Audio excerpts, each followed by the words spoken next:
inclusive innovation in business education, bridges skills, diversity, and technology for global competitiveness.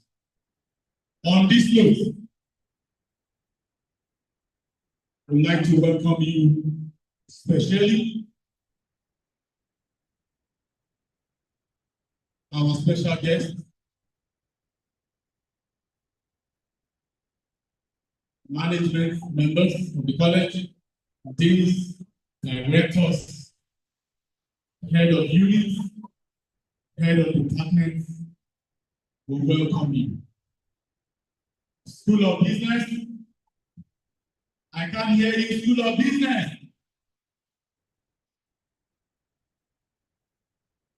Before we go further,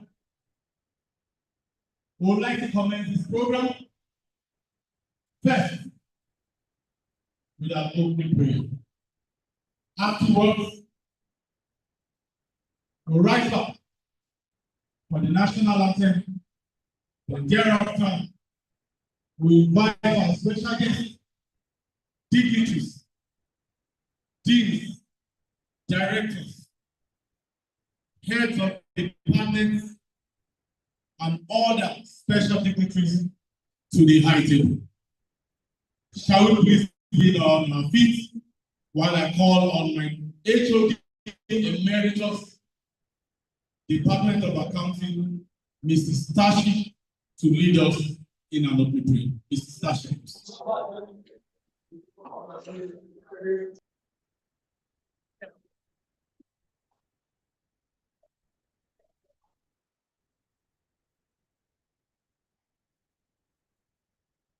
Good morning, everyone. Shall we pray? In Jesus' name. Our eternal Redeemer, we thank you for this day. Man has proposed, and today you have made it a reality. We say thank you a million times in Jesus' name. We therefore hand over the activities of today, be the opening prayer of this awesome conference, onto your mighty hands, that from the beginning till the end, you will take absolute control. Things will go according to plan.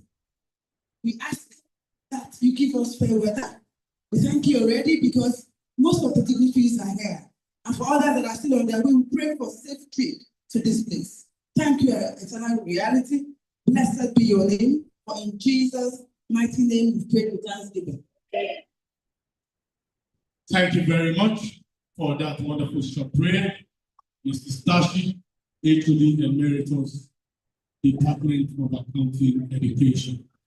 Now I would like to take the national anthem. The national anthem. Are we ready?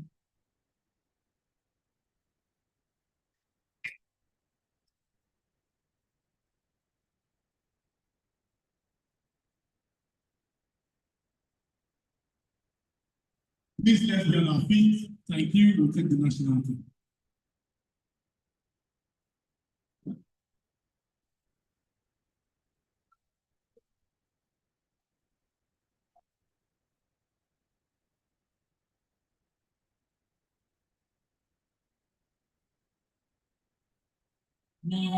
Nigeria,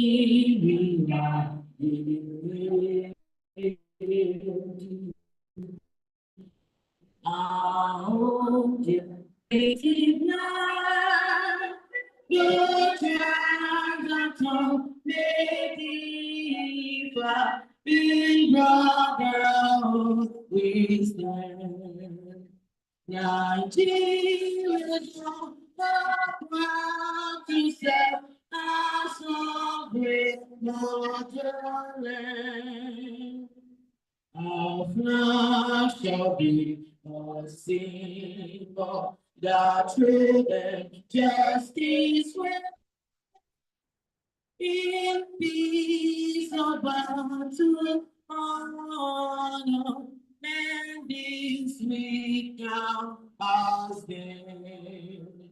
So honor to our children, the banner without sin.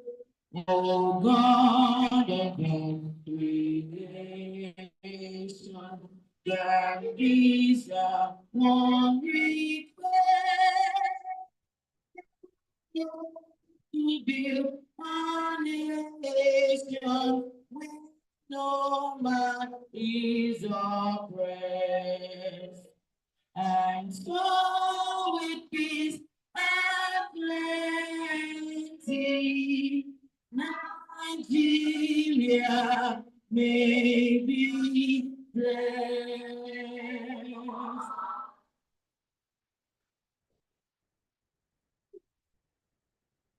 May the Lord bless our nation, Nigeria, in Jesus' name. All right. I would like to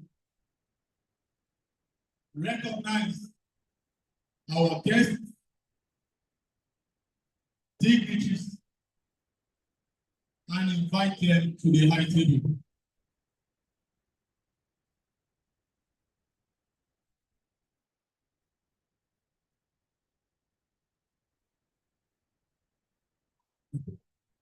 I would like to commence by recognizing the chairman of the occasion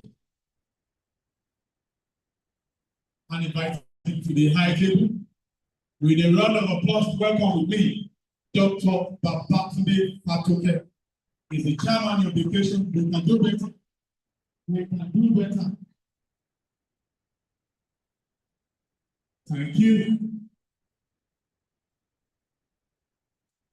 We also have a special guest of honor, though in reflection, but also recognizing engineer Kayode Adeleye, PhD. He's not here now, but he's our special guest of honor. We'll take the citation as the program continues. We have the keynote speaker, who is our own. He is the son of the son. But today, we will mention his name for us to know one and only the professor of technology education from the University of Lagos.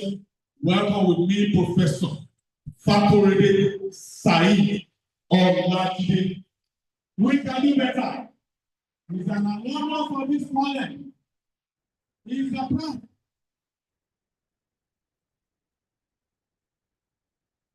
You're welcome, sir. Also, I would like to welcome our guest speaker, who is a professor of human resource, development and organizational transformation, University of Lagos as well. Welcome with me, Professor Chris Obisi. We can do better. Students, what are we doing? We are talking about the scholars.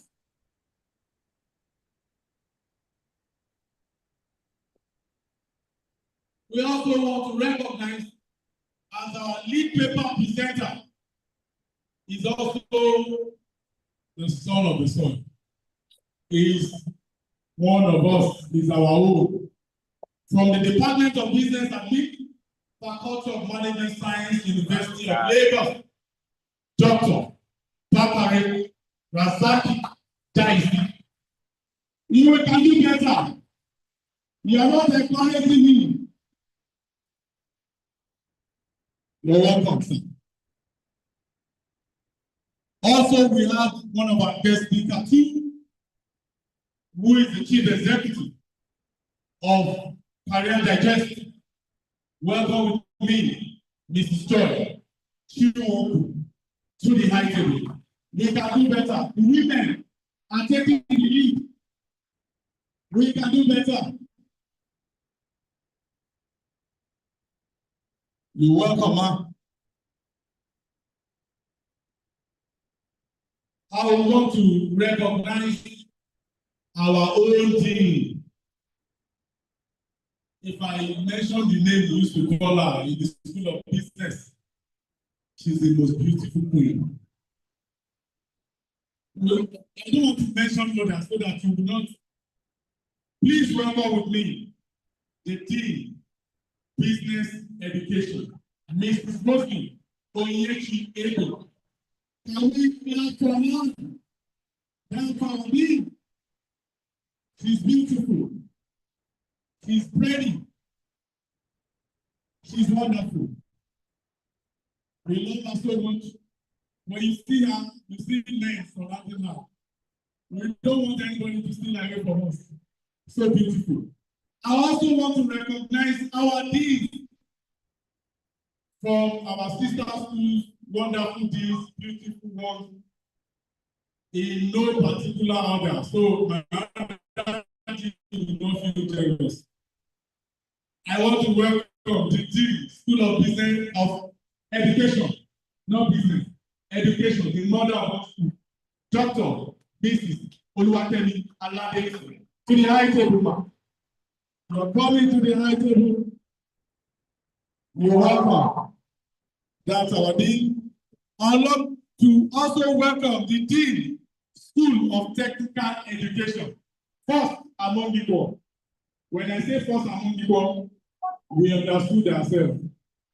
The Dean, Dr. Emmanuel Oyebuchi, you're welcome to the high table. Wonderful scholar, wonderful administrator, that's our Dean. HODs, you are also recognized and invited to the high table. In no particular order, the HOD Accounting Education, HOD Entrepreneurship. Oh, Dr. Banadele Ogunmayi, Babakuta. You are welcome to the high table, sir. The HOD Accounting Education is done himself. Dr. Ede Salon. HOD Marketing Education, Mr. Ati Ogunwale.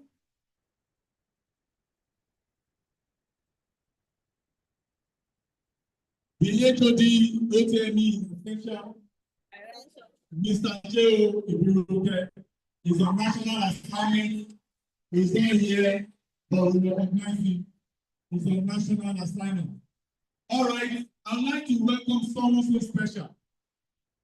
In the School of Business Education, we don't joke with her. When you see her, our confidence, she's a confidence booster. She's our mama, the mother general, the queen, wonderful, beautiful, excellent, mother indeed, Mrs. A.I.D. A round of applause for our mother general, Dean Emeritus. A.I.D. You can do better, student.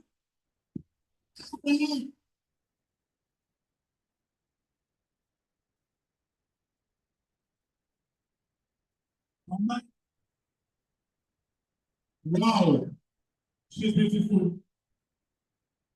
Mrs. A.I.D. Wonderful. Other things, the moment they are here, we recognize them, we invite them to the high table.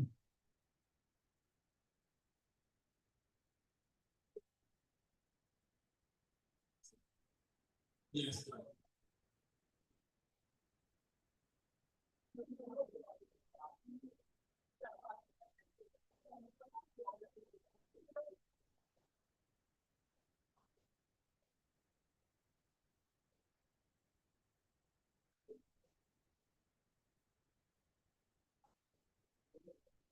All right.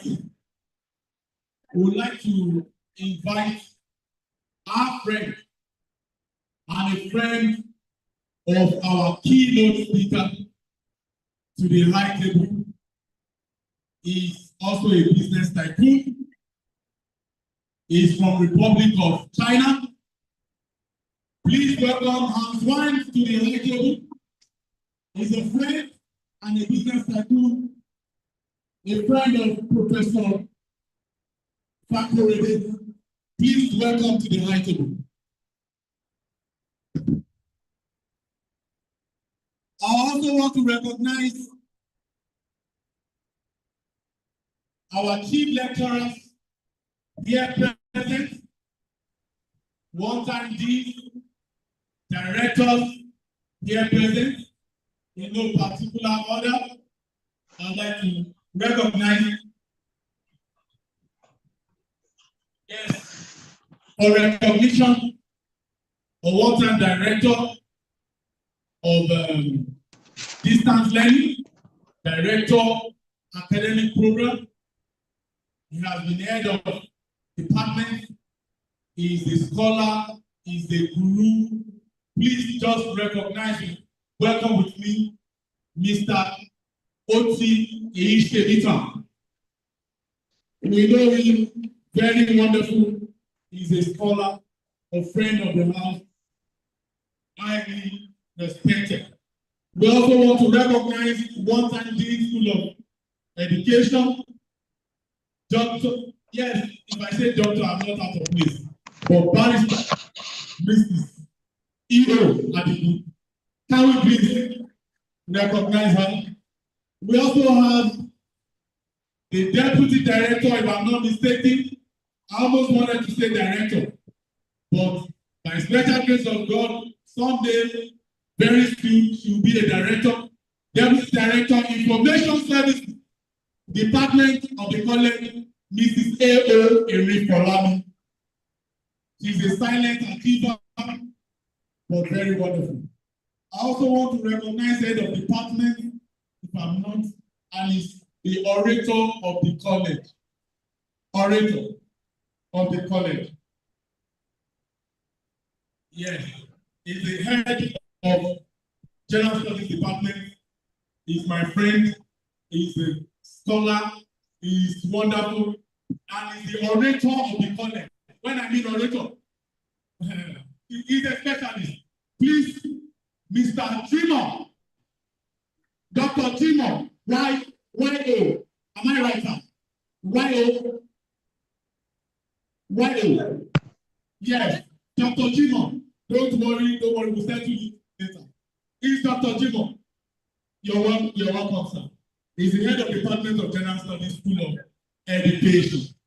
We also have a one-time head, yes, one-time Dean School of Education, Dr. Mrs. E.O. Olateju. Is she here? Dr. Olateju, is she here? All right. Anyway, a round of applause for her. Can we do that? Senior chief lecturers in the School of Business Education, without mentioning particular names, you are highly welcome. Doctors, scholars, friends of School of Business Education, lecturers from School of Education.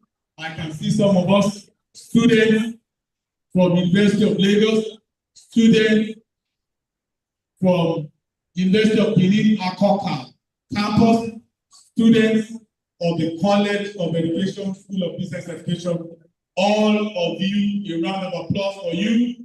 You are welcome. Give yourself a round of applause, please.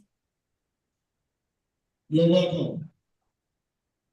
While we continue the program, the moment members of the management come, we'll start from where they should begin.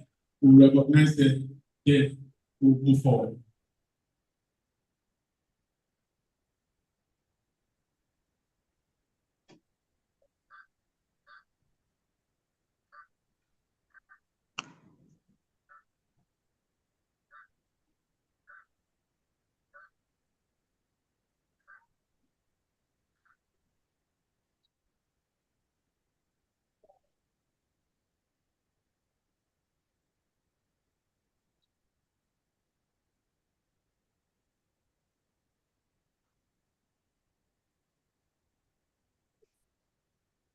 All right, we just have to put one or two things together. Before I call on my dean to give his welcome address, I'd like to recognize and invite to the high table the Dean School of Science Education, who doubles as the Dean, Chairman of the Committee of Deans, Mr. Tom Taiwo Agoy. A round of applause. He works like a gentleman, but he's the Chairman Committee of Deans. All right.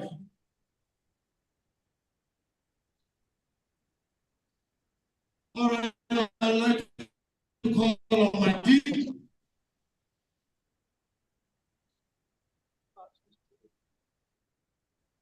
Mrs. R.O.A.P. to give a conference. Please, can we put our hands together please put your hands together for the dean, please. Thank you.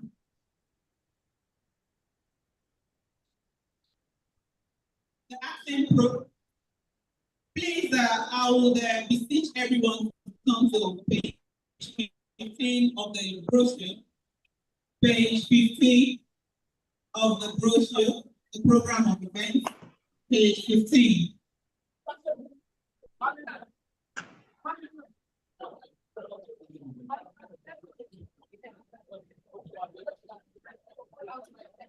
While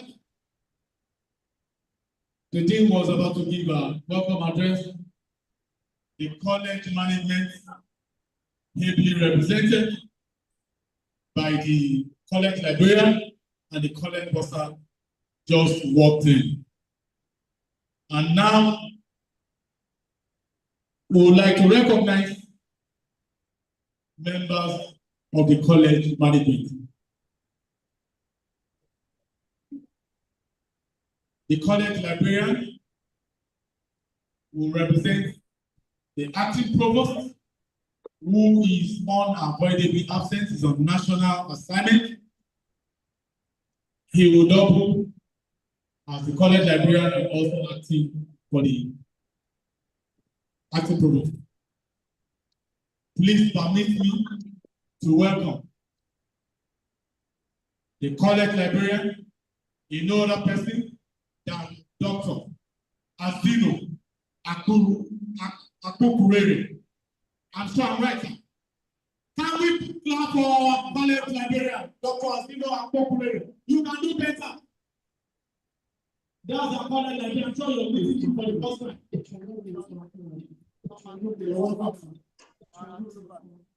Also, I would like to recognize our college bursar. You know that person? And Mr. Adeleke Adetola. He's a chartered accountant. He's wonderful. He's a quiet, he's a fellow. Quiet.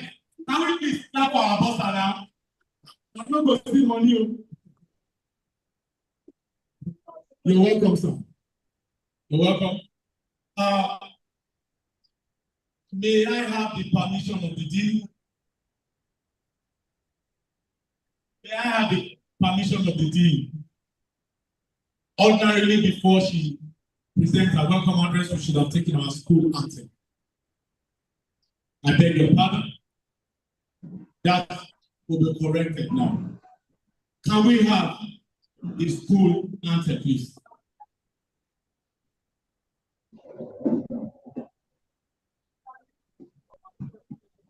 Yes, the school anthem.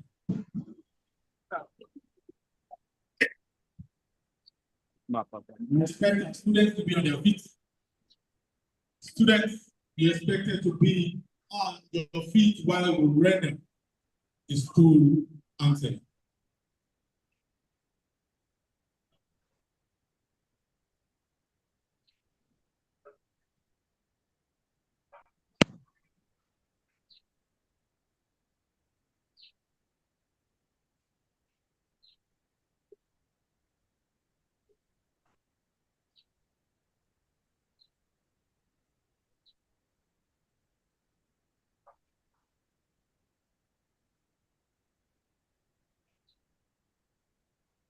Business education we are great. Business education on the road. We are aiming for the best for progress and success. The Lord is our strength. Our God is our strength. Founded on the bedrock of success. If you want to know, then you can come to see that we are the best. Business education, we're the best. In FCT, Akoka. Technology, skill, competency, with honesty. Our lecturers are able, loaded teams we don't enforce. And for the great acts ahead, by the grace of God, we will get there.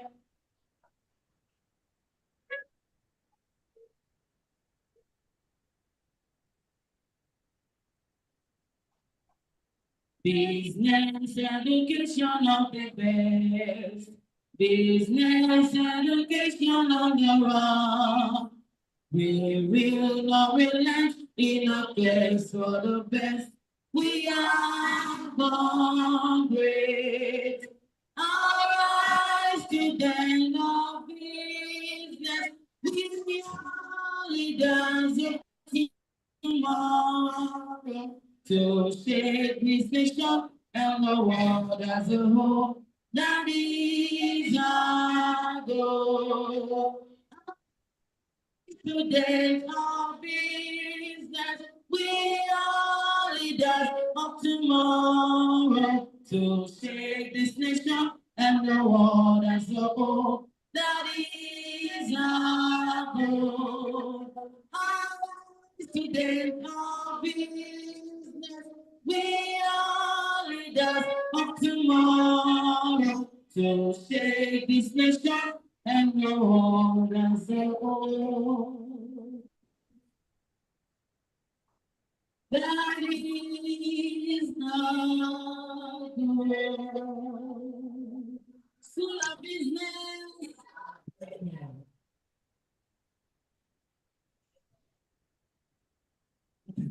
School of business. We can do better. School of business.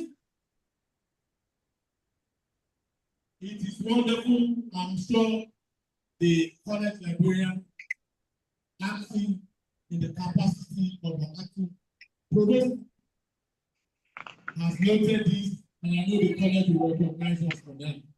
Let's give a wonderful applause to the college management. Students, please give a wonderful applause to the college management.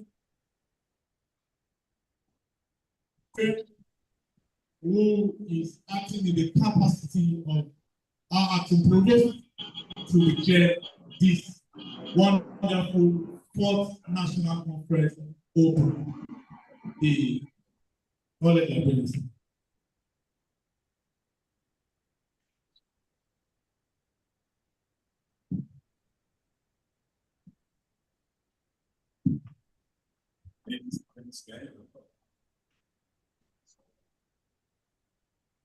Before I'll say in protocol, I want to say that the management was involved in some activities that delayed us to be here. You will agree with me that this management, we are academic friendly outside every other aspect that we are friendly to the college. So, permit me to stand on the existing protocol that have been laid before we arrived. Let me deliver the welcome address of the acting provost, of Dr. Dr. Isaac Oloatoyin Miller, who is on our body absent, and he sent his good wishes to every one of us here. And I want to actually thank the Dean of School of Business for putting this together, and especially the item was just done. Let's clap for them for a while. Let's clap for those that signed the School of Business item. It's wonderful.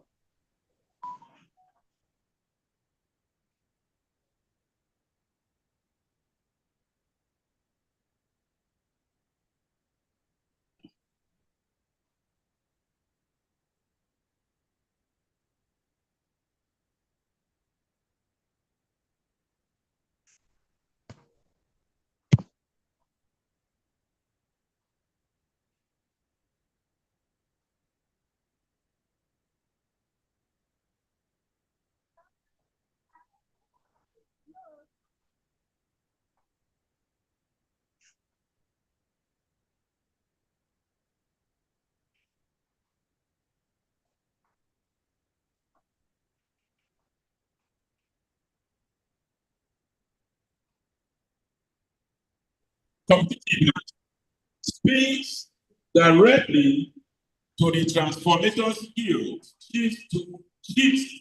taking place in education, industry, and global human development. As we face an increasingly digitized and interconnected global economy, the need for inclusive, skills-based, and technology-driven approaches to business education has never been more critical. This conference provides a valuable platform for scholars, professionals, and top leaders from across Nigeria and beyond to share ideas, explore research, and craft strategies that will shape the future of business education and enterprise. With well-thought-out studies, we anticipate robust discourse across various domains of education, technology integration, curriculum reform, entrepreneurship, workplace diversity, and global competitiveness. We are indeed honored by the presence of our keynote speaker, lead paper presenter, and all other speakers here present, alongside a rich lineup of distinguished speakers and panelists who bring depth and diversity of thought to this gathering. Their collective insights will undoubtedly challenge and inspire us to reimagine the roles of innovation and inclusivity in the preparation of globally competitive business educators and learners. I wish to commend the Dean, School of Business Education, the Conference Planning Committee, and all members of staff and students, contributors who have worked diligently to bring this conference to fruition. Your commitment to academic excellence and knowledge, discrimination is both commendable and inspiring. As I deliver this address on behalf of the acting provost, I assure you that the college is proud to support initiatives such as this that promote intellectual exchange and national development. I encourage all participants to engage actively, collaborating meaningfully, and explore opportunities for transforming business education for the benefit of our institutions and society. Once again, on behalf of the acting provost, I welcome you to Christopher. Once again, on behalf of the acting provost, I welcome you to Christopher Popular Hall, the heart of today's academic engagement. May this conference be fruitful, impactful, and memorable. Once again, on behalf of the acting provost of the Federal College of Education Technical, Akoka, it is my singular honor and privilege to formally declare open this fourth national conference of the School of Business Education. Thank you.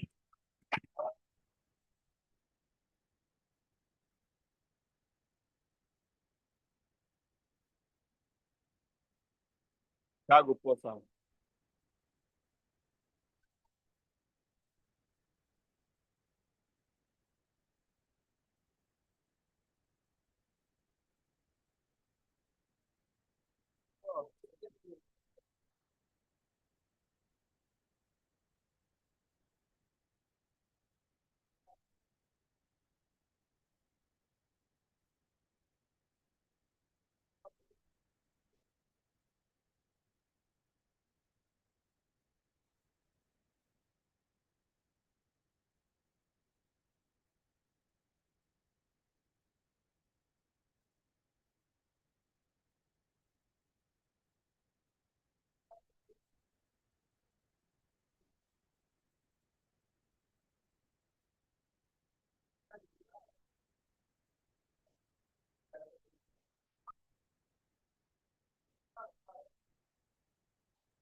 All right, we're sorry for that technical issues.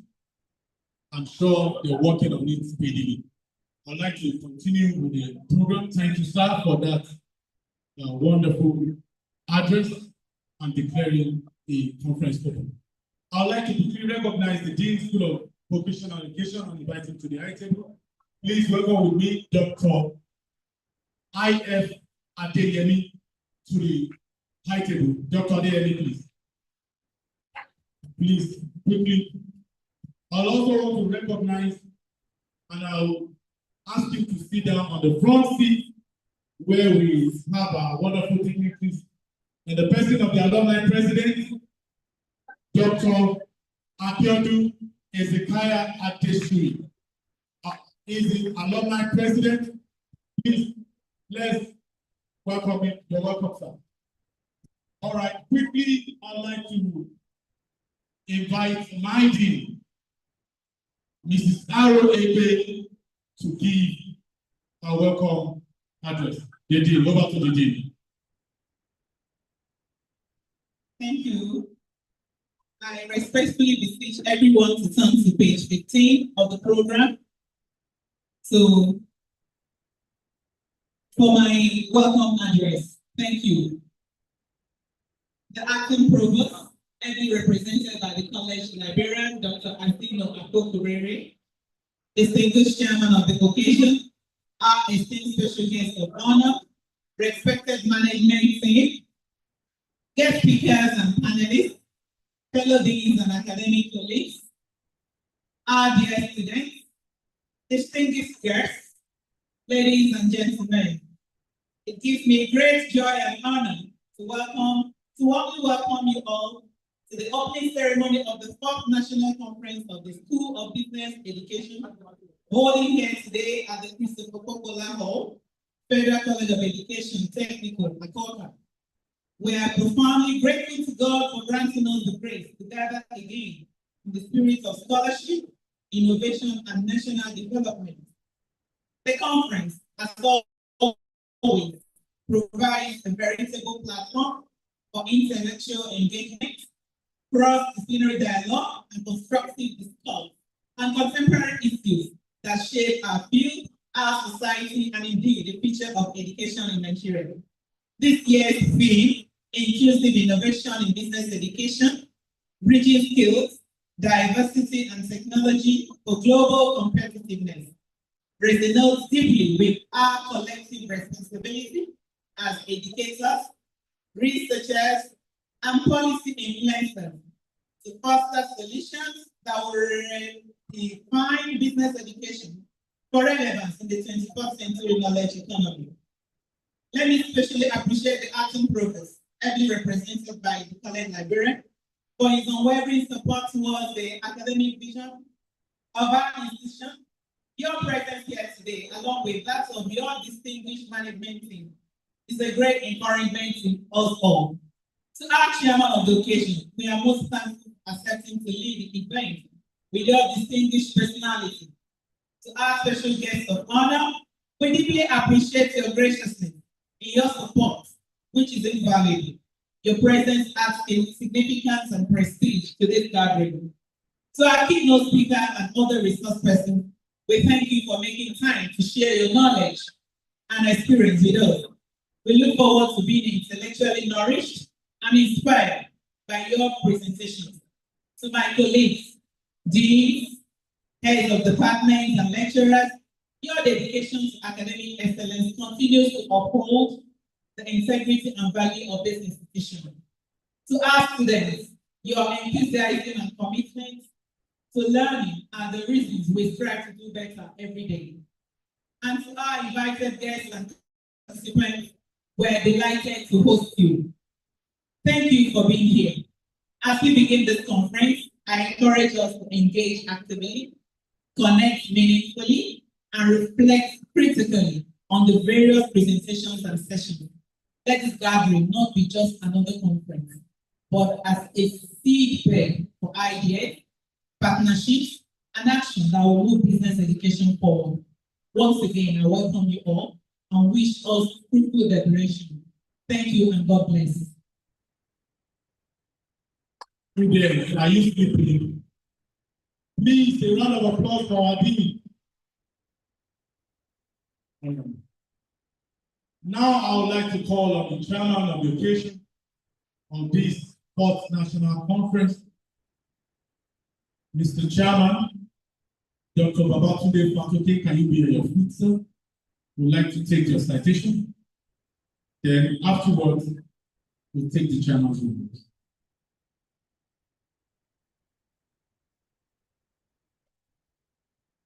Good day, ladies and gentlemen. I'm here to read the citation of Dr. Fatoke Obatunde Abiodun. Dr. Fatoke Obatunde Abiodun is an educationist, is a business analyst, is an enterprise development coach, and a serial entrepreneur. He has a PhD, PMP, PSN, and had his first degree in economics from the prestigious Obafemi Awolowo University in Mayfield. He had an MSc in entrepreneurship from the University of Ibadan and also an MEd in business education from University of Education, Winnipeg, Ghana. He had PhD in innovation and entrepreneurship from Joseph Ayo Babalola University, Ikeji Arakeji, Osun State. His professional certifications, like I mentioned earlier, include project management professional. He's a professional Scrum Master. He's an executive management program professional from the prestigious Harvard University. He has attended classes both here in Nigeria and in abroad. He's married, has a beautiful family with children, and is here to share our wonderful conference. Please a round of applause. Students, please. Very well.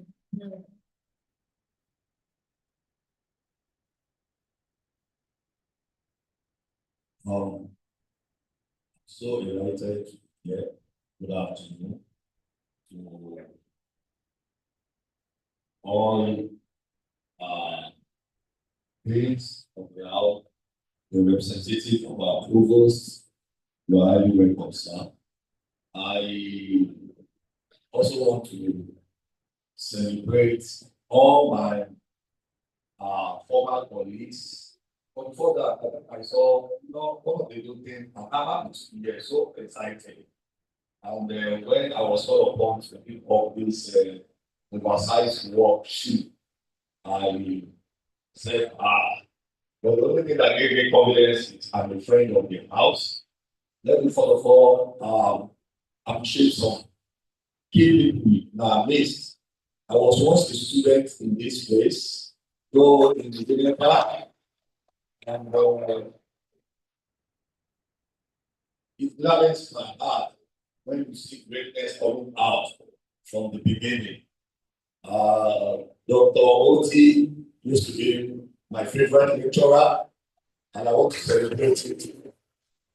I will never forget the human resources management during the Winneba University of Education class. I and the present dean, Mrs. Ege, I call her the brilliant Mrs. Ege. We used to be in the same class. Mrs. Adele, Mrs. Oguchi, am I right? Augusto, that's a very good friend. I'm so delighted. They are all my colleagues. They were my colleagues in the University of Education, Winneba, and then we had a nice time. And the former wife of the provost, Mrs. I think retired. I love you so much. Your little contribution to my life has made what you have seen today. I'm so happy to accept this. I'll call it a little war. I'm supposed to also present a paper today, but time will not permit. Maybe I finish the work. I have to be in the University of Ilorin for a meeting very early tomorrow morning. So I just have to put things together to ensure. I want to celebrate all the staff of Federal College of Education at Oakland. I'm an educationist and a serial entrepreneur. I have a bakery. I have a printing press. And I have schools. And I'm also a real estate person. I'm also a consultant for microfinance bank. Having worked in about 5 giants, I just reduce it to 5. Because sometimes people ask, how did you do it within 15 years to have worked in 5 giant banks? The likes of UBS, NB, Oceanic, and the likes. And I rose very fast. Before I came back here to Winneba, and also lectured in Winneba for about 5 years in economics there. And with this experience, Ebe is one of them. Pardon me because he's a dean, but it's my best team. He's one of those people that push me to go and do PhD. Because when you see a woman in your class challenging you, doing the unusual thing, you won't have choice. One of the things I hate most in my life is to see a lady or a girl beating me in class. I don't agree. And that is exactly the spirit she put into me then and the others. And I said, no, I have to go back to school. I want to thank the Almighty God. It's been very easy, let me put it that way. And I'm here to challenge all the students in the house. You know, one of the good things that many of you as students would not understand is this brilliant art that I've been teaching you in Federal College of Education. Among all the colleges of education in Nigeria, your school happens to be one of the best 5. And I can prove it to you. And most times when we have the opportunity to employ teachers in my schools, once I see any student or any graduate from Federal College of Education at Oka, I'll just tell them, please let me meet the person by myself. You know why? Because I know the caliber of lecturers that are presently in this place. I have tasted of them and I know what they are carrying. So there is no room for me to fail outside there. You have what it takes to compete with anybody because you have good, resourceful people in the house that can make you. I don't know. This thing, I sent it forward. Let me just quickly say this because Professor Fakorede is pinching me and said he has a lot of assignments and I should make this thing fast so that it can deliver and go. I don't want to waste time. I sent my this thing earlier. I don't know if I sent man. Hello, man. You said did you send today? No, okay. So let me just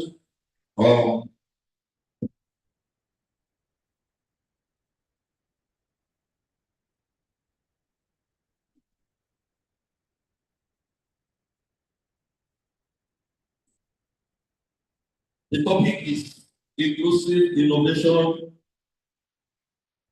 in business education. My core background starts from economics, and till this moment, I'm still doing. I'm in the Department of Business Education. My field and my major expertise on enterprise development and entrepreneurship. What is inclusive innovation? We have it at something different, new processes, new things, to deliver value. And I want to tell you that in this present age, the world is changing. I've had the opportunity to travel a little bit wide to almost 15 countries in the world now. And I have seen that the business is not as usual any longer, both in accounting, in marketing. We can all see that marketing starts right from your home, right from this phone. It's no more the so-called posters here and there.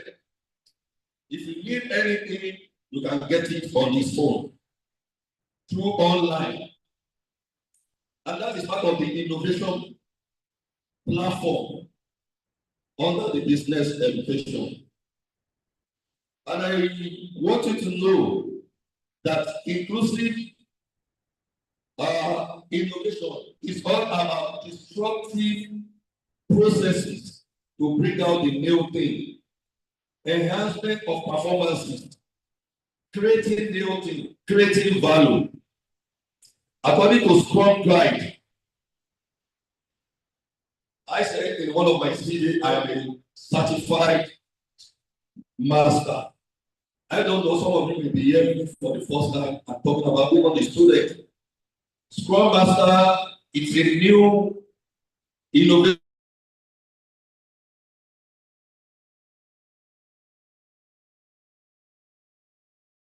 to deliver new things.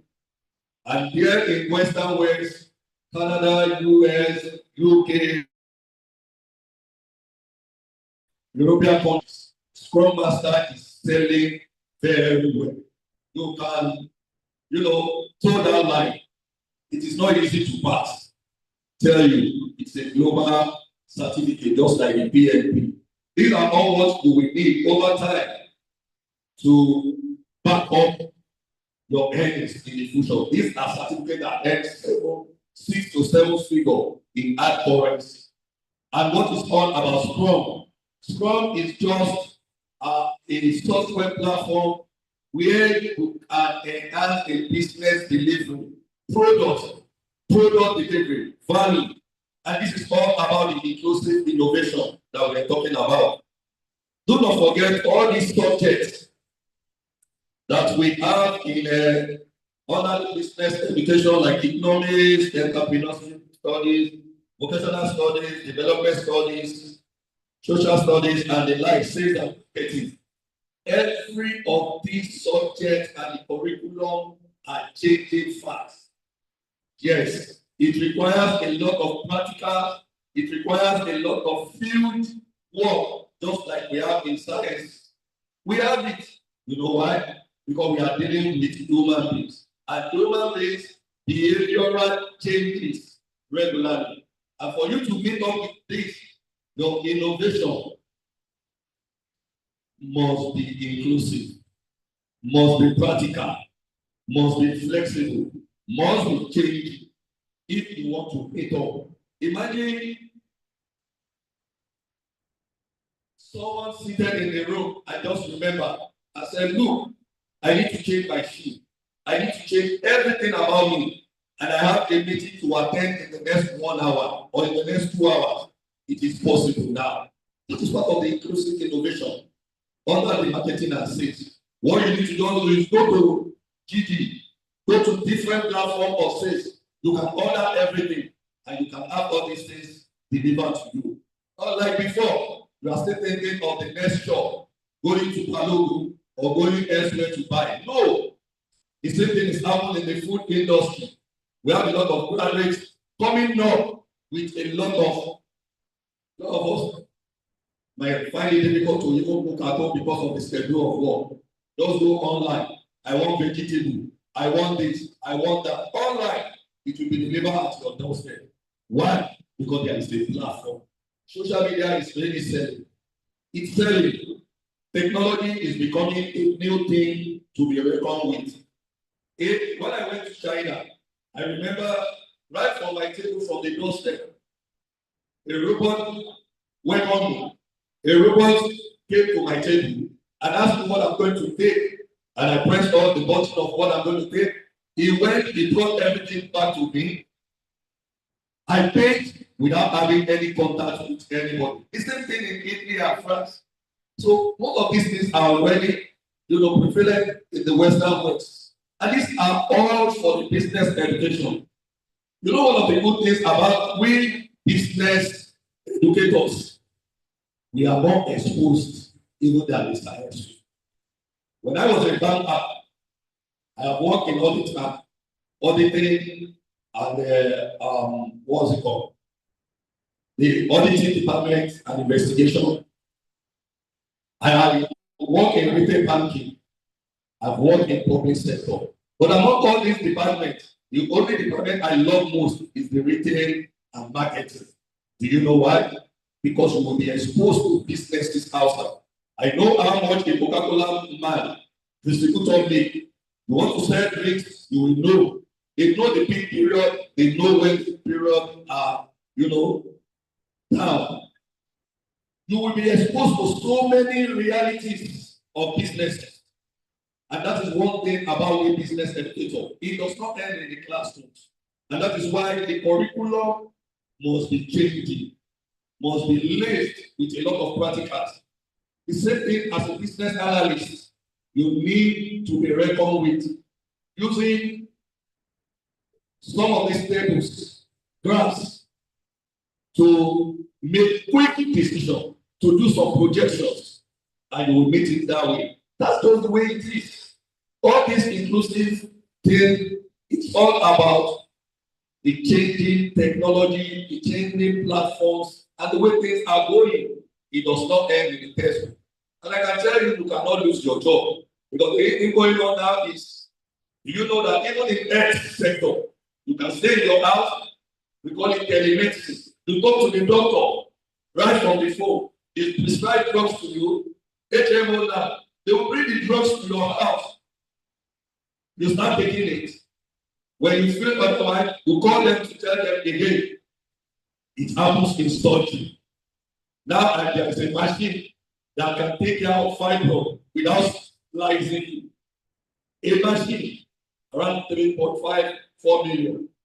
Now it will just eat up all those fibroid things within. I have a friend that was going through that without splicing.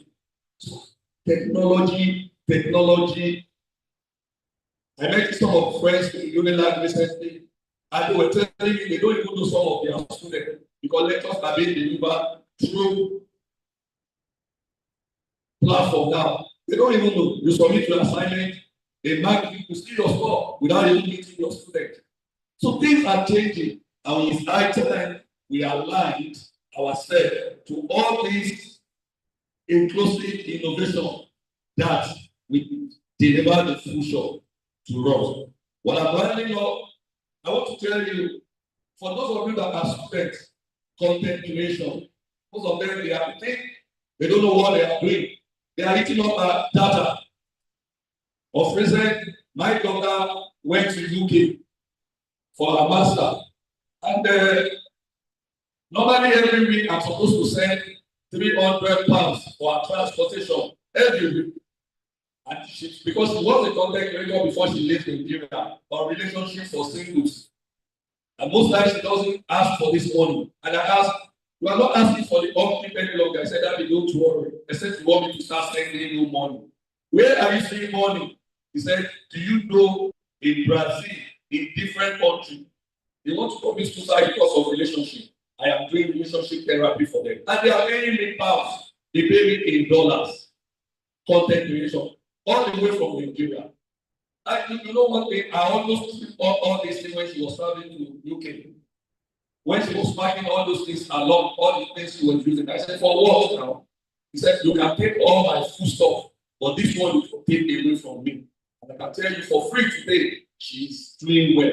This is all what you can do as an innovation to empower yourself as a student.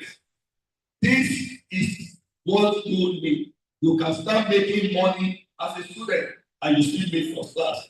Because I remember she told me last week, I have finished my coursework. Out of 8, I was scared because your social media all day has negative impact. But for her own, she told me I am very careful. So out of 8 courses, I made 7 A's, 1 B. So I could see that content creation can empower students. Through online sales, you can start online sales. You can start selling chin-chin. You can make soap.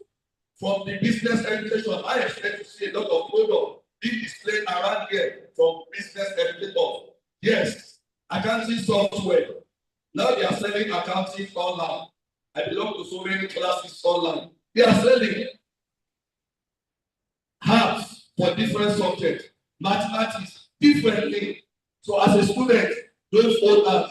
We are in the area where you can change and program your destiny for wealth by this inclusive innovation. And I want to challenge us, my old colleagues, lecturers, please, business education is no longer theoretical. It is practical. Create groups.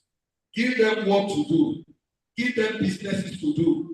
You can start, apart from the school bakery, you can start cookies. You can start cookies and sell cookies. Business education departments have self-generated ventures for themselves. And this is incorporated into their program. And I can assure you, we all have future together. Once again, thank you very much. I appreciate you all. Thank you for this opportunity, my team. Thank you very much for this opportunity. When you call on me again, I will call again. And I'm going to challenge the students in my token way. And it will be subject to review every 5 years. The best graduate students in each department of the business education faculty, I will give you 100K every year.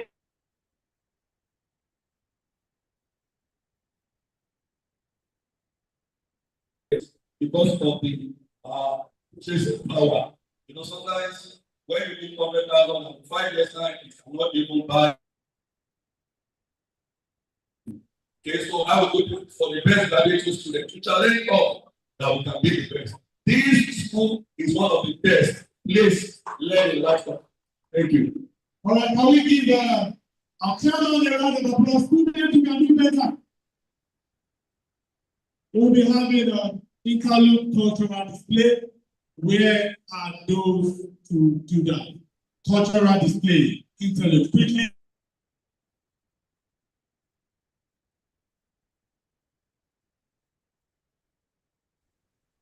Deliver. Speak. Mr. Dele, please stay. Quickly.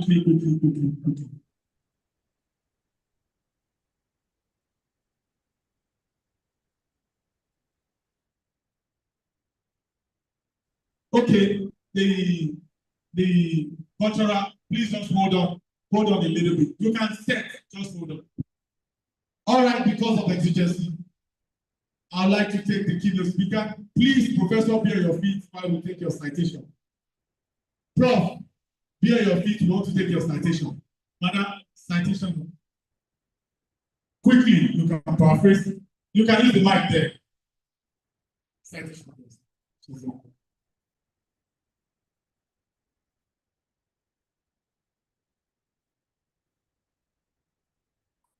Professor Fakorede Said Olajide is a seasoned researcher and a technical skills expert in mechanical technology. With a focus on automobile and metalwork, he has authored over 40 publications in reputable national and international journals. His academic and professional interests focus on development, acquisition, and reskilling of students to foster entrepreneurial mindsets that promote self-reliance and job creation. Is passionate about translating scientific research into real-world impact by empowering youth, mentoring young scientists, and engaging with local communities to drive inclusive socio-economic development. He works actively with pre-service teachers while also supporting the continuous professional development of in-service teachers to enhance efficient pedagogical practices and improve instructional delivery. His goal is to bring theory and practice by introducing technically skilled graduates and highly competent educators, with the ultimate aim of reducing unemployment and promoting sustainable entrepreneurship. He remains committed to excellence in teaching, research, and community service, contributing to the transformation of Nigeria's workforce through innovative education and skills development. He has made significant contributions to curriculum review and development for technical and vocational education in collaboration with MBTE, NATED, WAEC, BECO, FME, and UNESCO. Professor Fakorede also serves as an excellent examiner to several federal and state universities across Nigeria. He's dedicated to bridging research with practical impact. He's committed to empowering youth, enhancing teacher capacity, and driving sustainable educational reforms through effective instructional delivery and policy development. Professor Fakorede Mohib Said Olajide, you are highly welcome, sir. With a round of applause, let's welcome our prof to the podium where he did his keynote address. We can do better, students. A round of applause for prof.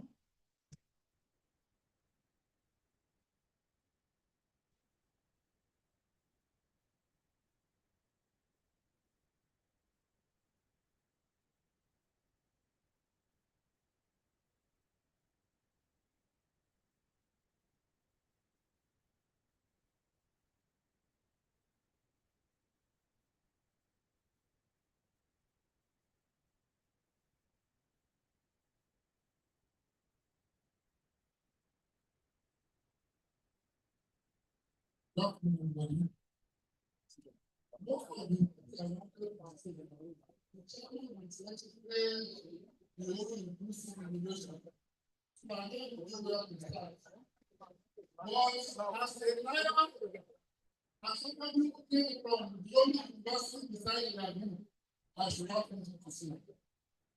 What is that? Using the university in different education. And why are we looking at it? We are trying to build the same diversity and technology of global competitiveness. In a short form,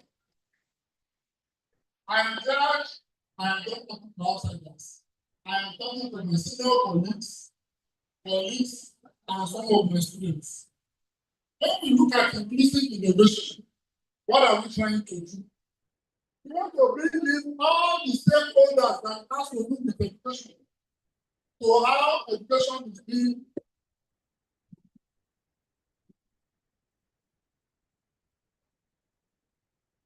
We want to bring in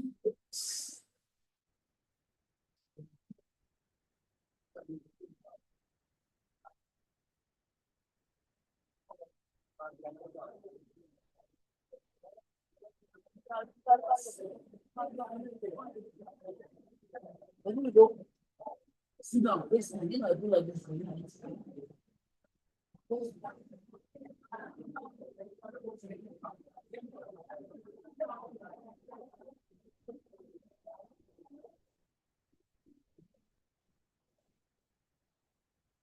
Your manuscript. Use your manuscript. Okay. I have always been lucky. The protocols have been locked, so don't let me take our time by now. Sleeping with the existing protocol, don't want to stand. Then we see that the global economy has become more interconnected and technologically driven. What we're trying to say now is that the way we school here in Nigeria should as well conform to countries, because there are problems where we meet. So if we fail to learn or fail to teach our students in Nigeria the way they were learning over there, we will fall behind. I want to tell you that I went for a course in UK and we were asked to come with the books. So when we were told to come with no books, I was thinking is the normal book, not knowing is the tablet. So when I got there, they were asking us for the notebooks. I brought out my notebooks. I found everybody with their own laptop. I was ashamed of myself. What is my fault? It was not called a book here. It was just one laptop or laptop. So we need to exclude everything so that the students can learn with us. We're talking about our business education students. I want the students to pay rapt attention to me. I want the students to pay rapt attention. We must be ready to learn on our own. Hello? We must be ready to do what? To learn on our own. If you tell me your heart that I was a student in this school over 3.5 decades ago, and as at that time, this one was a very big one. I want to look now and see this same one, because we are having on the school of technical and school of business, and we know ourselves. Hello? So what we say is that education should be innovative. Everybody that has anything to do with education must be involved. From the students, to the workers, to the teachers, to the learners, to the street traders. I'm talking about business education. All those skills, those man and J, they are doing sole proprietorship, am I right? We must be able to go close to them and find out what are they doing and how are they doing it. There is a program going on by MDT, the National Board for Technical Education, and it is called recognition of prior learning. What was the recognition of prior learning trying to talk about? It's trying to talk about that all these children in the market, they say they buy. We need to go close to them. We are doing the theoretical aspect of the buying and selling. We need to bring them close to us. Let our students have a feel of them and know what they can really do. We teachers, this is most of the problems in this topic. And we are still having a curriculum defect. I'm sorry, I want to tell us that we review curriculum every 5 years. And when we review curriculum, we bring in the experts from the school, from the industry, and everywhere. So when I see one of our curriculum review, in our level, the worst teacher, we usually the best curriculum. It is the duty of the teacher to influence the curriculum to what is happening in his own environment. The curriculum will be implemented in the southwest, the southeast, the south. At the same time, it cannot be taught the same way.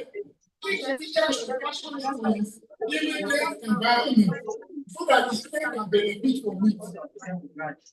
The educational system in most foreign countries should conform with what we do. The teachers should take it upon themselves. I remember my mom said, what's the name of that lecture? Not comparative analysis. The UNESCO is telling us that we need to advocate for equity living. Equity living that provides marginalized population. with access to quality education. We expect that everybody that has anything to do with education, they should be carried along. The Lagos State government is doing no child should be left alone. The no child to be left alone program is talking about the same thing about inclusive innovation. And not about this inclusive innovation, we should be ready to carry along. Even nobody is a dollar. Nobody is a dollar. We must be able to distinguish and spend to three categories: the bright one, the middle one, and the low one. And we make them know that we have to work more on the low levels, and we won't allow the high priority students to adapt the class. Furthermore, we have been making less about sustainable development goals. And the number 4 is talking about the inclusive and equitable quality education.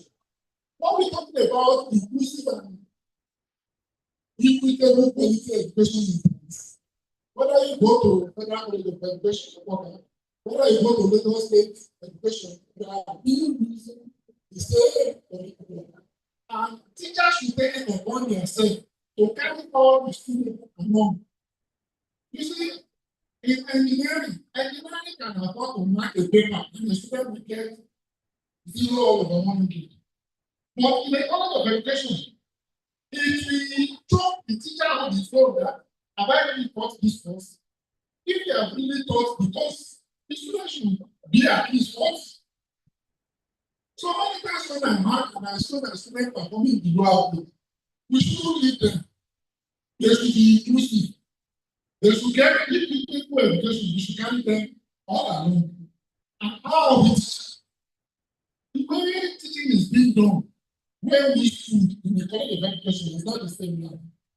Those are the days of talk and talk. But anytime the teacher is not having time, no class. For this days, technology has made teaching so easy. Even at the comfort of your home, you can send material to your students.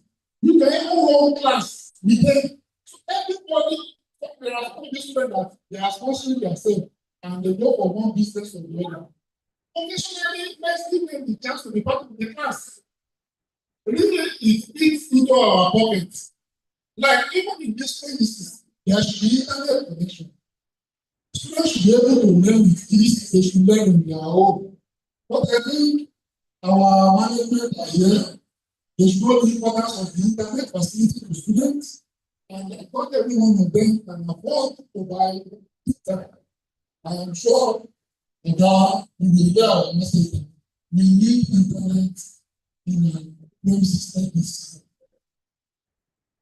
We are looking for changes. Changes does not come overnight. We need to contribute on our own side. The changes that is needed. We have to design innovation. We are talking about innovation. Only the better people alone cannot do this innovation. What's innovation? Innovation is designing something new. So if you involve the local people in the street, if you involve them, they have some of these things, but they cannot know how to put it. By the time we work inclusively with them, they will give us the idea. They know how it's done. But we know why it is done that way. So when we share it, there's something new will come up. We are still on our appointments. Business education should be dynamic. We should be technologically grounded.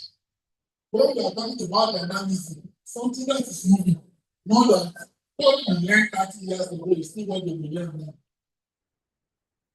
Hello? So what we're saying is that the creative students, hello, my dear students, anybody that is qualified to be a student now must have what we call the 21st century skills. And what are these 21st century skills? Critical thinking, problem solving, creativity and innovation, collaboration, information literacy, media literacy, data analytics, cross-functional communication skills. You see, by the time the student is having all this, he will be able to communicate with students from another environment. And when you're working with students in another environment, you will learn, hello, you will learn their culture.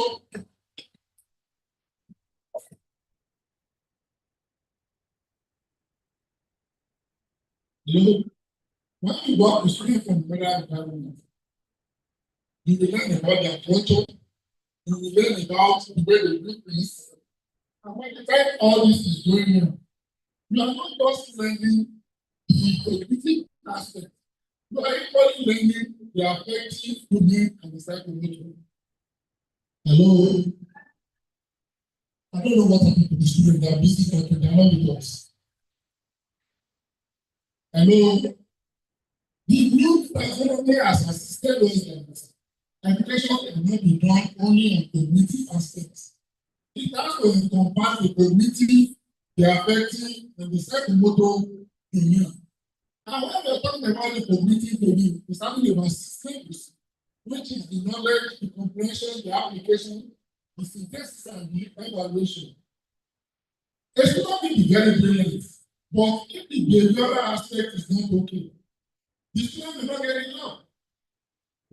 The personal interaction, the way you talk with people, the way you deal with people, that's a long way to go. We need to integrate the curriculum. You see, most of us as students or being the teachers, we are teaching the students so that they can pass. Hello?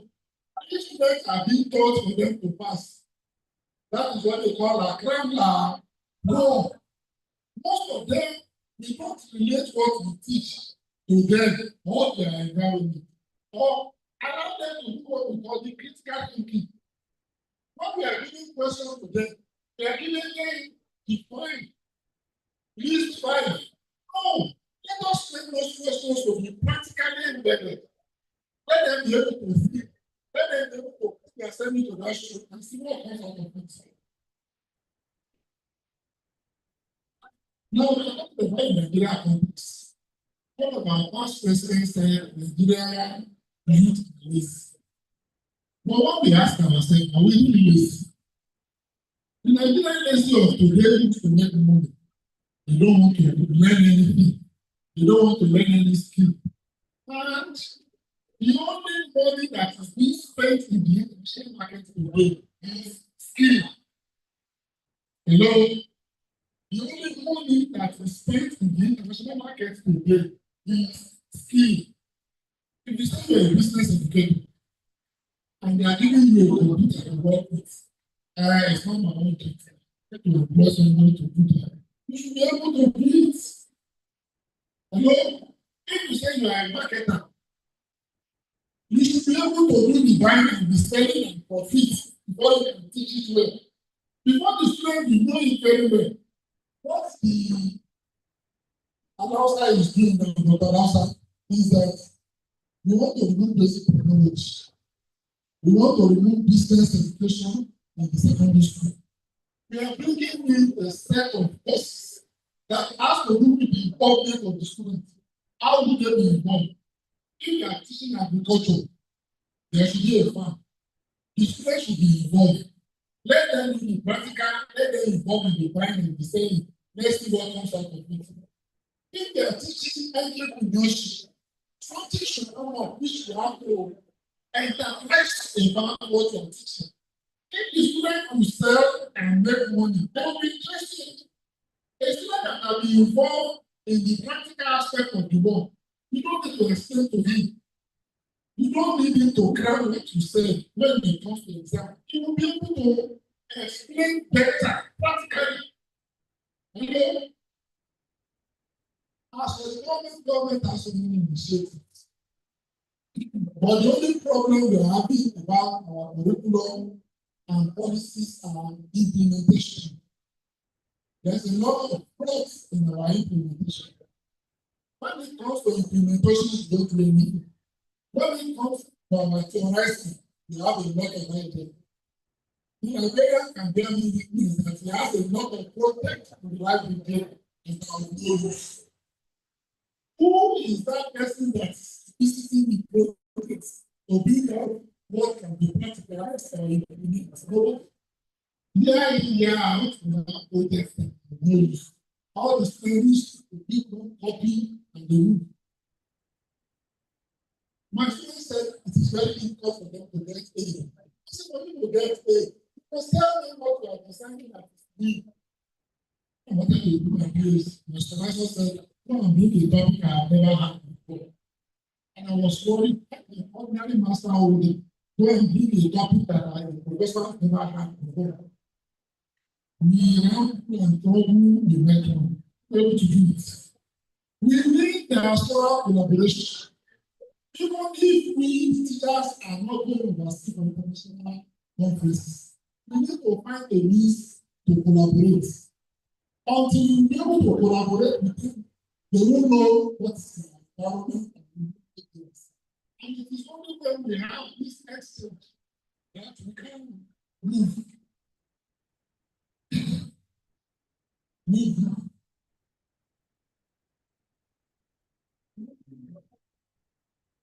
Okay. I was trying to look at what are the role of colleges of education in the tertiary institution in Nigeria. There are a lot of policies out there. Institutions must take leadership roles in policy advocacy. What do you mean by policy advocacy? We need to be able to interpret what this policy is talking about. This policy are not used. The Constitution of Nigeria will be of no use if we don't have a lawyer to interpret it. But as legislators, we need to be able to like this particular policy. What is it talking about? What does it want us to do? We have entrepreneurship development centers. What do we do there? They are being funded here in their at the end of the day, they write paper that will do this, they do that. Entrepreneurship is a course that is taught at most local institutions. We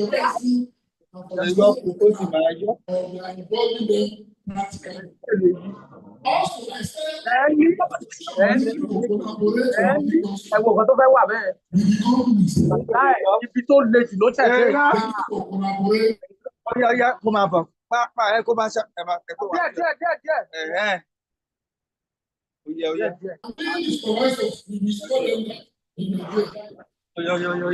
most of the supervisors even go visiting. Please, just not speaking to you.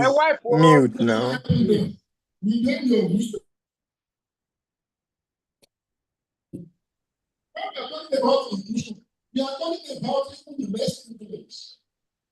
We don't push them out. They are not left over. They should be involved in our day-to-day activities. We must I will appreciate it. Most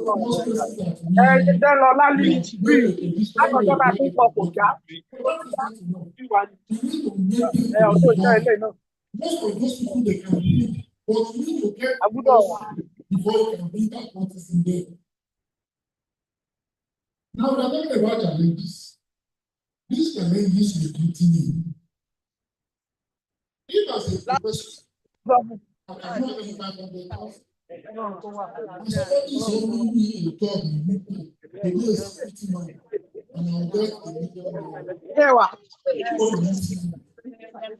to understand that everything is not going on. We need to tell them what do they contribute to this economy. If 100 people are stockholders, that's one of them. I saw people speaking on the beach. I was amazed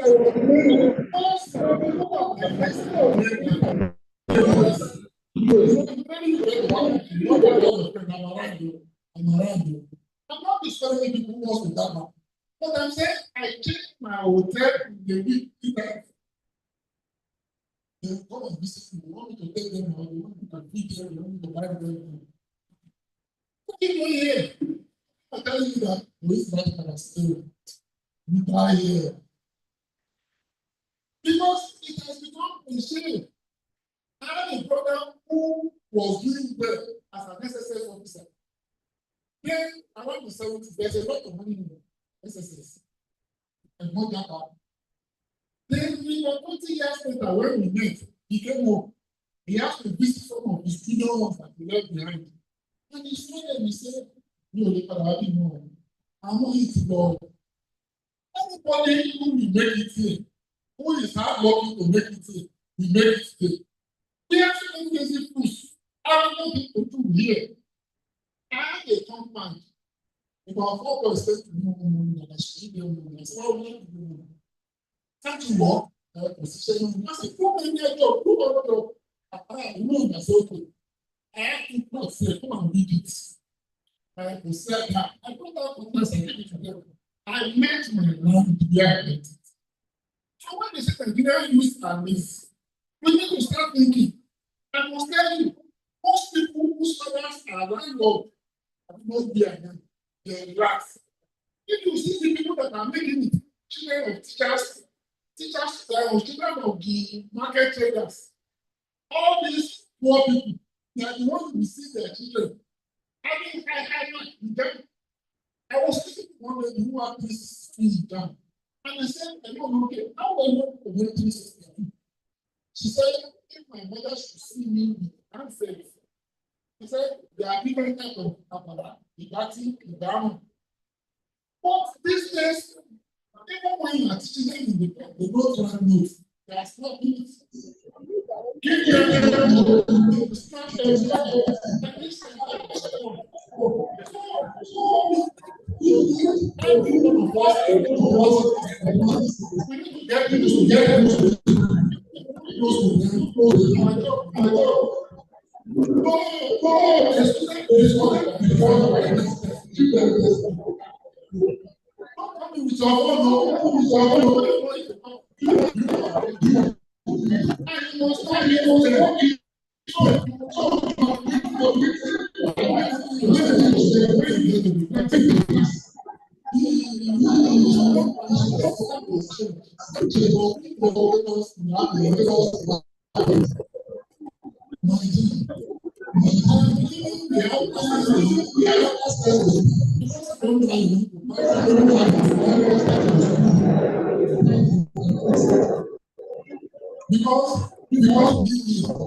the last minister we spoke, this is the only name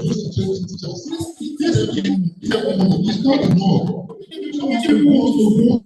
And they say, what is it all about? I explained everything to him. He said, okay, give me a paper on it. I had to invite Professor Lighton from the University of Nigeria. Do everything in Abuja. And we don't know. But now they have released about $2 million.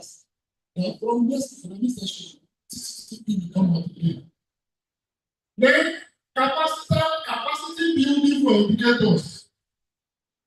Hello. I am very happy that our management is here. There is no continuous professional development in the name of capacity building. We cannot do anything about this inclusive innovation because it stems from the fact that we should know so many people we need to who are the stakeholders in business education. I'm happy my colleague is here. He's already on the field. So please read our assistance. Reach out to other news where you can get assistance. Not here. You know what we have. I was at the School of Technical Education workshop. I left that place in the assistant only 2 new machines. Only 2 new machines. And before that 2 new machines was bought, I know part of the story. What happened between the president, acting provost, and the management before we got that? I don't want to go into that. So our capacity building, we need to be developed very well. A teacher can only give what he or she is having. If he's not having it, wow. A teacher has no money to go for conferences every year. And if you don't go, you don't know the new things that is happening in the field. No publication, no promotion. The teacher has to collect loan to public internationally now. A teacher has to collaborate for his paper to be presented at conferences because the money is not paid. How many teachers will be to register for this conference? Except if there is a waiver or compulsion. Because before we get this salary, the money has finished. And before you now want to talk about publishing, and you are the same person that should be an interpreter to this policy on this inclusive innovation. How do you know how to include? And we are expected to diversify. We are talking about diversification in technology or global competitiveness. All of our students went to university for a semester. If you have money for laptop, the school said, give you laptop. If you work, you will make this money. There are some students that will not have money to pay school fees. When it is time for exam, we lock them out. Am I right? We lock them out. But there should be one school relationship. You don't have enough staff. Put some of these students to do this office work and give them stipends. And if they put it together, I will say, okay, we work it, we pay your school fees. They will be able to do it. But we're only forcing them to look for the money. How can Nigeria implement these strategies? When you look at Finland's program, Finland's deal with each of their students with their peculiarities. They deal with each student with their peculiarities. A counselor should be able to tell, oh, you have course advisor, you should be able to tell the student, no, you are expected to do 8 courses this semester, but don't do 8, do 4. It is not how long, but how well it is done. So we need to borrow some of these foreign countries. I know somebody went overseas, wanted to do this. And by each time they want to dissect a human being, this lady start crying. She cannot stand the sight of blood. I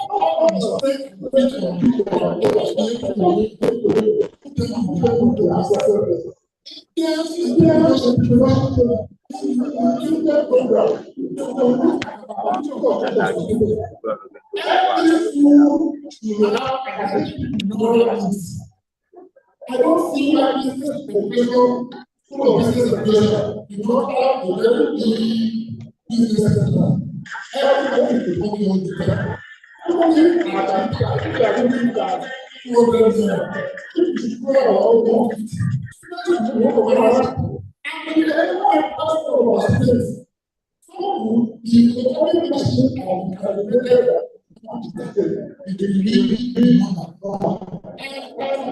this is correct, and what is correct, what is that?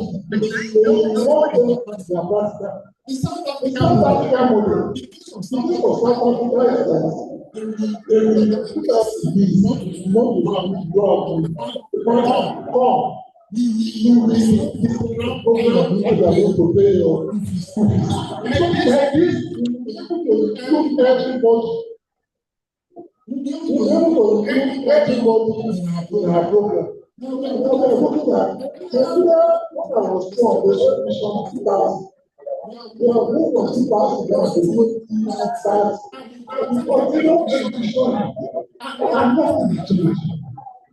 before the teacher tried to hold the ball. Some of us don't have any business. We need to invite them.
The market rural women, they are doing the practical aspect of it.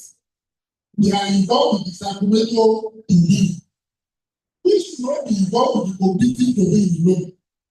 We need to go closer to them.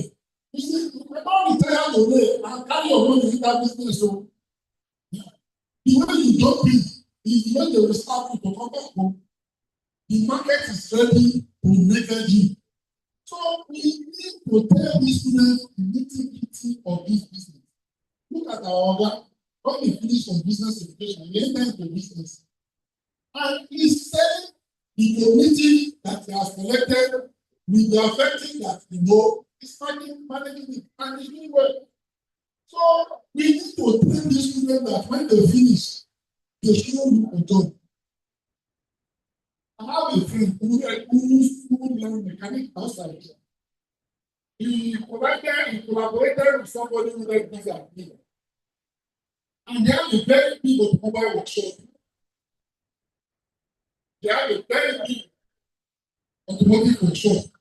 And you can imagine their collaboration. Somebody is in business, they can market, you know the nitty-gritty.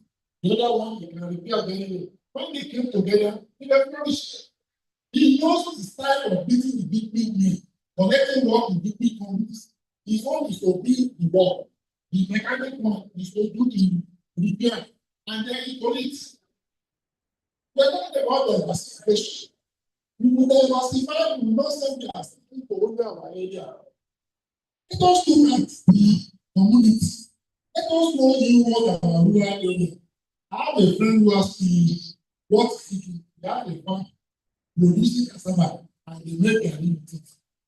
Is garri the way you sell it different from how the rural man or the rural woman will sell theirs? They are all going to the market, but they classify the market. What makes the difference? The packaging. Thank you. The packaging makes the difference. And the same quantity of garri will be sold for 5,000 here, and it will be sold for 20,000 here. So we need to bring them down to the environment. What can they do to make money? It is when you go out letting people get money, that is why they are doing Yahoo. In my case, if my father should give me 20 naira, I will go to school and manage it and come back. I won't drink. I need a follow woman. My woman will be following me and provide me and that value everything. For this man even wants to enjoy more than you. When they look at what you are putting on, they will assess it on the issue. They can tell you because of your week, tell you because of the frame that you are putting in. So we need to bring their mind down that money will come only if they spend this time to work. Only if they spend this time to work. For us to include them, for them to be able to do something innovative, they should be wise to learning the 21st century. Everything about this topic has been taken care of by the federal government. Only if the 21st century scheme is put into play. Because when you read what is in the 21st century, discuss information, all this, if they should put it to play, they will go.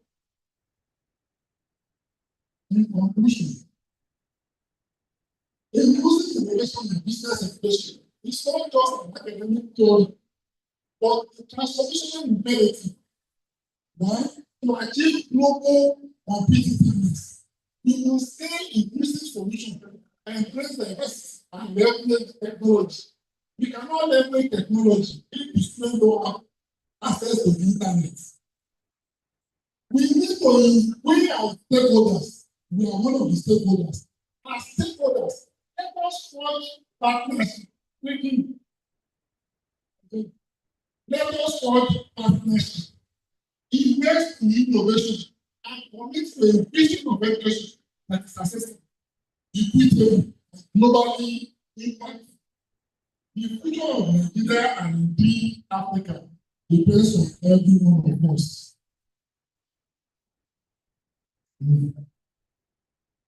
Thank you.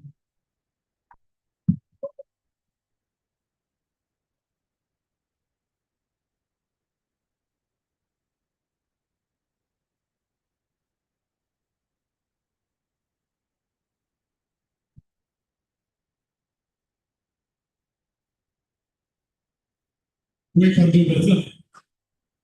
Let's give a proud round of applause. While we're doing that, we want the cultural group to come in for a very important cultural meal.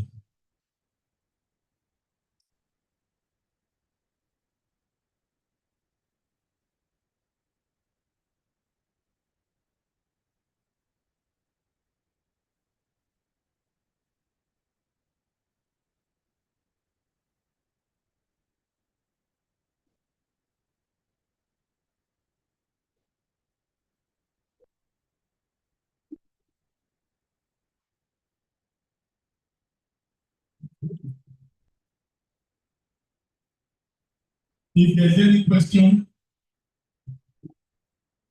can we just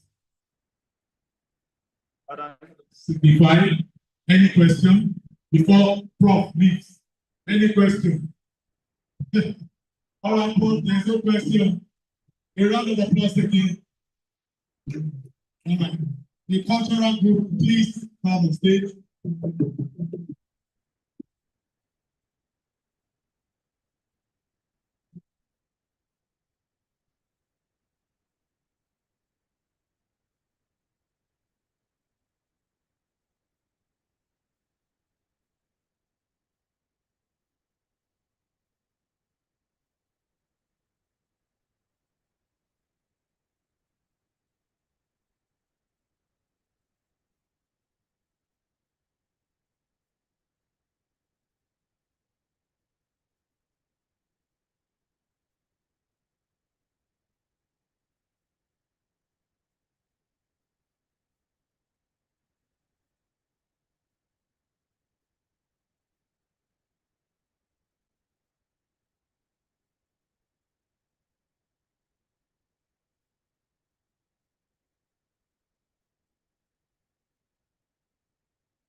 All right, please we want to inform us that we are live streaming. If you want to give them money, just place it on the floor. Don't put it so that we don't abuse money.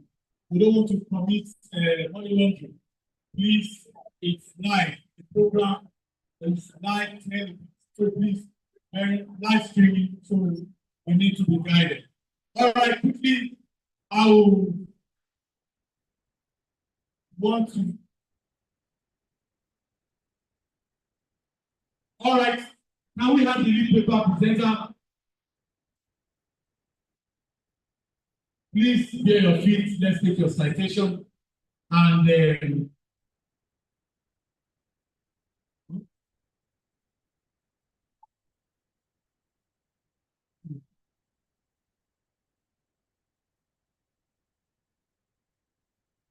all right, can we have the citation?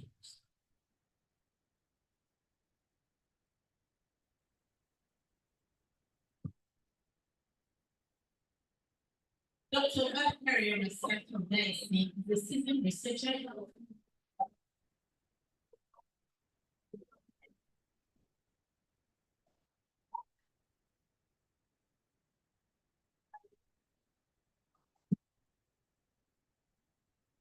Dr. Bakari, you can please sit, sir. Before you went, listen. Thank you, sir. I want to quickly read the citation for Professor OBC. Professor Chris, the OBC was born on the 1st of July 1965 in Zaria, Kaduna State. He's a native of Obian, who won Akupo in Kano West local government area of the State. He's a graduate of the University of Pune in India, where he obtained his BSc in political science in 1987 with a first class. He had NPM and /RR in 1989 and a PhD in human resource development in 1993. His interests include social engineering, organizational and national transformation, policy, and governance. He has supervised and produced many doctoral theses. He has written and established and published several books in employment relations, human resource management, and organization behavior, to mention just a few. Professor Chris OBC possesses conscientious, up-to-date pedagogical brief skill that fits perfectly into solutions for resolving issues bordering on homegrown workplace relations in organizations and country. According to Professor OBC, Nigeria must think global and act local if she wants to come out of doldrums. In January 2023, Professor OBC developed the first sustainable theory of human resource management to better understand the management of people, called potential excellence theory of human resource management. The first by an African, living and dead. Apart from the theory providing that the human resource remains the most vital of all the 5 factors of production: land, capital, entrepreneurship, technology, labor, the potential excellence theory also resolved the powerful fear that is grips humanity all over the world. The technology, apart from replacing human beings, will eventually destroy humanity. The theory says that the fear is explained because technology is the invention of man, and you cannot be more Catholic than the Pope. Man that designed and developed technology will contain technology. Just go to Google and type perpetual excellence theory of HRM. In 1993, Professor Chris OBC admonished Nigerians to look inward to manufacture, produce things like iron, wires, machines, food, people, and not concentrate only on oil and banks. According to him, there must be a legitimate interest in discovering the Nigerian-ness of Nigerian management. But foreign influences have eluded and facilitated this gap. Nigeria must encourage export promotion instead of import substitution. Professor Chris OBC said the Nigerian, despite our abundant minerals, natural and human resources, is held in low esteem and is very poor. But there's an excellent opportunity. Great leaders will emerge with sustainable policies which will boost greater productivity. He is a lecturer in the Department of Employment, Relations and Human Resource Management in the Faculty of Management Science in the University of Lagos. He's also the president of 2 institutes, the Institute of Business Culture and Human Capital Preservation Nigeria, and the Institute of Political and Development Culture Nigeria, founded in 2011. Professor Chris Obisi and 10 other researchers are currently working on 2 books compendium titled number 1, Compendium on the Doings of Nigerian Business Management Environment Thoughts. 2, the Compendium on the Doings of Development and Political Thoughts in Nigeria. 2 books will be in 3 parts, that is the paper book, the e-book, and the scripted book. There will be a animation, film, broadcast, and it will be in different languages, of course, Nigerian languages, to respect Nigerian development default goal by documenting the ideas of Nigeria's great minds, like Chief Obafemi Awolowo, Amadu Bello, Ngozi Okonjo-Iweala, Akinwumi Adesina Akintoye, Christopher Kolade, Chief Dr. Olusegun Osunkeye, and others on the 2 books to resolve Nigeria's problem and serve as heritage to the present and future generations. Professor Obisi strongly believes that we need a new mindset in Nigeria by looking inward with good solutions for Nigeria's numerous issues for common good. Professor Chris Obisi is a human resource development missionary and is married to Irene Idowu Obisi. The marriage is blessed with 5 children, Chris, Victoria, David, Daniel, and Deborah, to the glory of the Almighty God. We highly welcome Professor.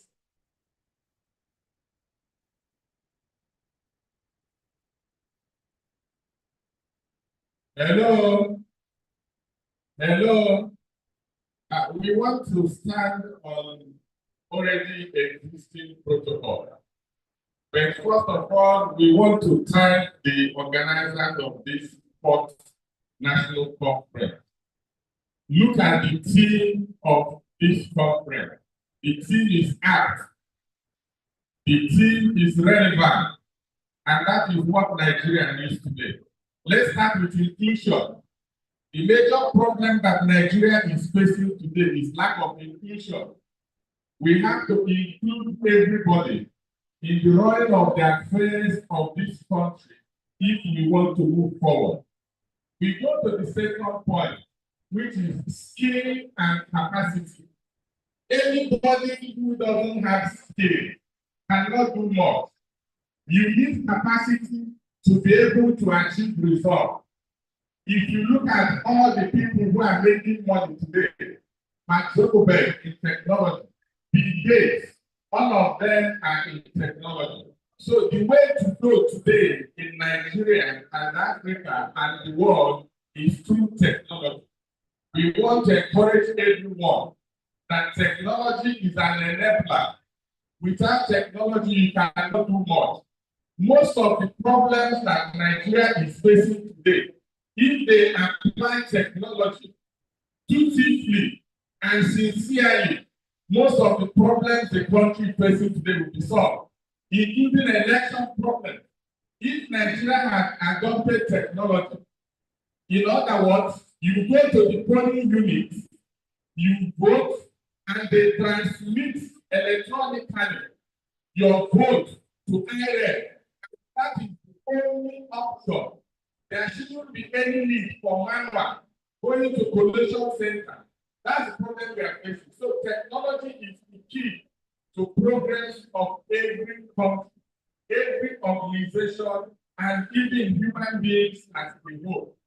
Let us look at the issue of diversity that the organizers of this national conference talk about. Nigeria is not making good use of our diversity. Diversity is one of the effective ways of achieving productivity. It's one of the effective ways of achieving development. Because we are not making best use of diversity, Nigeria has problems. Diversity simply means that if I bring my skill, you bring your own skill, and all of us will bring our own skills, and we add them together, we move forward. Unfortunately, we need to diversify, leverage on the skills and talent of women, on the skills and talent of men, on the skills and talent of the youth, if we want to make progress. Leverage on the talent and skills of the Yoruba, Igbo, Hausa, Ijaw, Ishekiri. That's what diversity is all about.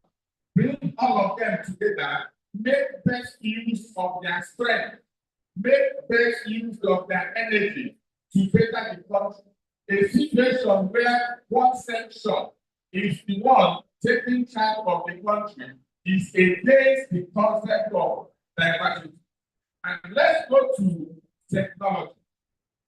We are lacking infrastructure in the country. Without infrastructure, Nigeria cannot do much. Technology is the way to go. Once you use technology, you will have more impact. I don't know whether some of you are aware that Bill Gates dropped out of Harvard. Mark Zuckerberg dropped out of Harvard. What happened? They were listening to the ideas of their professors. An idea went to their head and they dropped out. And some years later, when they came back, they are ruling the world. Harvard was able to invite Mark Zuckerberg and they informed him, you did not complete the program, you dropped out of Harvard, but we are still awarding you the degree because of the impact that you have created in the whole world. According to Harvard, the impact by only Mark Zuckerberg is more than 20 or 30 people that went to the same Harvard. That's why Nigeria must leverage on technology. And finally, because most of the things we want to say have been said by others, but we want to highlight some of them. Today, you're hearing about artificial intelligence, AI. Americans are worried about artificial intelligence. British people are worried about artificial intelligence. They are very scared. According to them, AI will replace the workforce, will displace the workforce, and may end up destroying human beings. Because what we are noticing today is that when you give instruction to robots is disobeying you that gave the instruction. Robot is using today disobeying you. What's going on? Hello. Devil is a liar.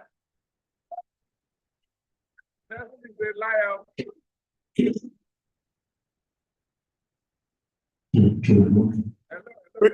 We can hear you. Hello. Yes, we can hear you. What is AI? What is AI? No, that's not the answer. You don't pay that. AI simply means computer, robot, and data. You bring computer, you bring robot, and you bring data, and you mix the three together. That is what we call artificial intelligence. And don't forget, computer is created by human beings. Robot is designed by human beings. Data is gathered by human beings. In other words, AI is the creation of the human resource. And there is no way you can be greater than your creator or your master. You cannot destroy your master. Rather, your master is one that will destroy you. So you want to encourage everybody to calm down. However, if you don't want AI or technology to displace you, there is something you must do now. You must start updating your skill, updating your knowledge, upskill yourself. When you do that, there is no way that AI will replace you. AI technology is an enabler, and it will remain an enabler.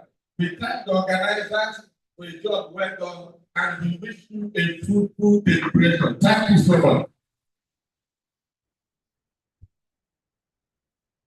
A round of applause for Prof. for that insightful presentation. And quickly, I'd like to take the lead paper presenter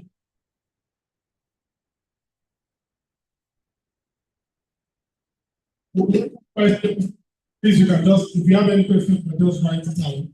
And text it across to me. Any question, just write it out to explain to like to call on our next presenter, our lead paper presenter, Dr.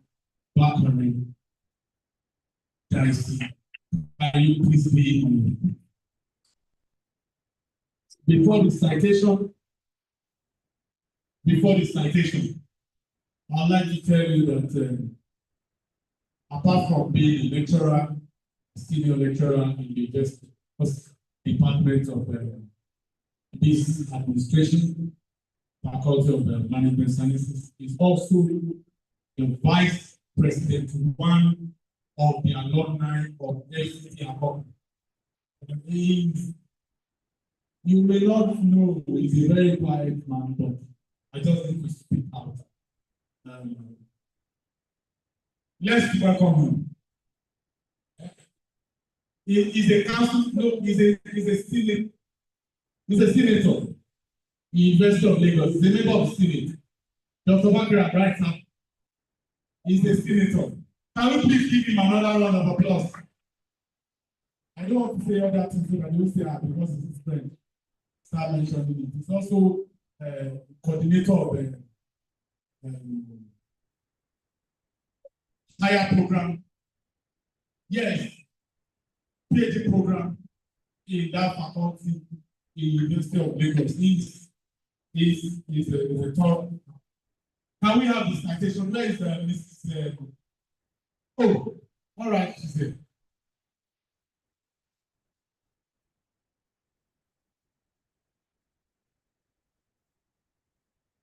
Dr. Bakari Wasaki Daisy, a seasoned researcher in pump marketing consultant. His focus is in the area of strategic marketing management and consumer behavior. His position made in one state business education after I already had a master's degree. He's a member of Teachers Representation Council of Nigeria, here. He has also developed over 25 publications, both national and international reputed journals. Is passionate about technical teaching, learning, and how this can transform lives of students.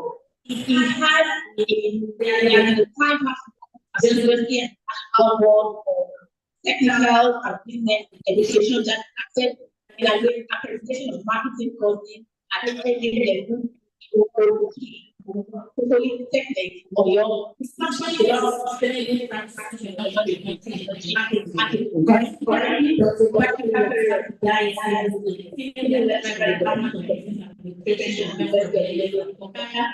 a postgraduate program coordinator of the Department of Business Administration. It's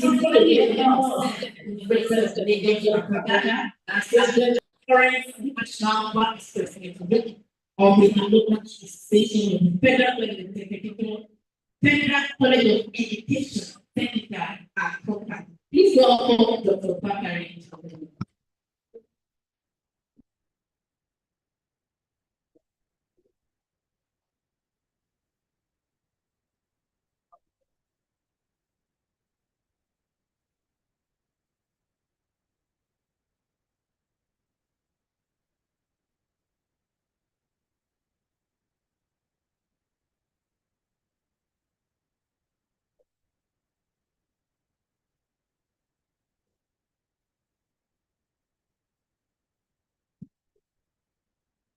I'm going to stand on an already existing protocol.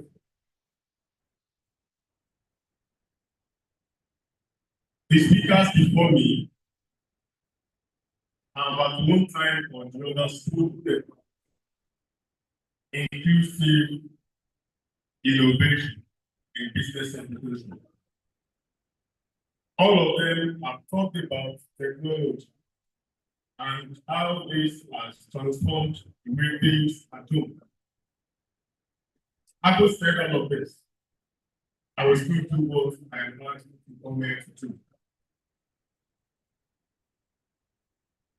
Inclusive innovation in business education, bridging skills, diversity, and technology for global competitiveness.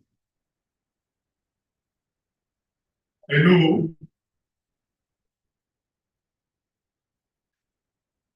Everybody has spoken about technology, and I can tell you that technology has indeed transformed the business and educational landscape of the entire world, of which Nigeria is not an exception. It has transformed it, and this has brought up some sort of a pedagogical shift, a paradigm shift from how things are done traditionally to how they are being done right now.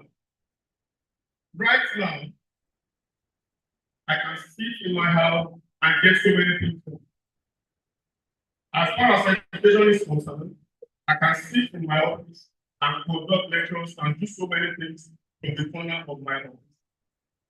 When you look at what this transformation has done, it has radically caused businessmen, business educators, students, governments, stakeholders to look inward and follow the trend that obtains worldwide. Nigeria, the most populous nation in Africa, has actually not made so much good use of its teeming population. As populous as Nigeria is, we are supposed to rank among one of the best in the world as far as human capacity development is concerned. But such is not experienced in Nigeria, and the reason is very, very simple. Education in Nigeria has been grossly underfunded. Apart from it being underfunded, even the party allocation that is given is not adequately implemented. And this has actually formed the basis for why we are where we are. When you look at education directly or indirectly around in states of growth and development. All this growth and development will always come to play when the capacity development is intact, when the external sector is fine. Once the external sector is good, it has a way to impact the health sector, it has a way to impact all other sectors. And before you know it, Nigeria will get on the right path. But this has been a problem.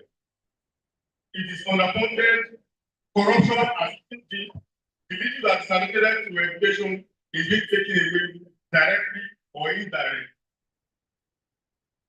When you look at Nigeria and its educational sector as regards competitiveness, across the world, so many indexes, so many key indicators of factors has largely pointed that Nigeria is not doing well at all. The global index showed that at a time in 2019, 2020, Nigeria ranked 110, 112 out of 124 countries. In terms of research output, Nigeria is not there. In terms of quality of research, Nigeria is nowhere there. In terms of human capital development, Nigeria is nowhere there. All of this has actually made Nigeria to remain where it is. And one funny thing is that the mediocres keep having their way.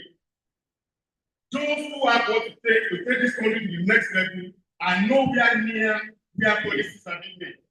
And all of this have cumulative effect on what we are actually facing right now.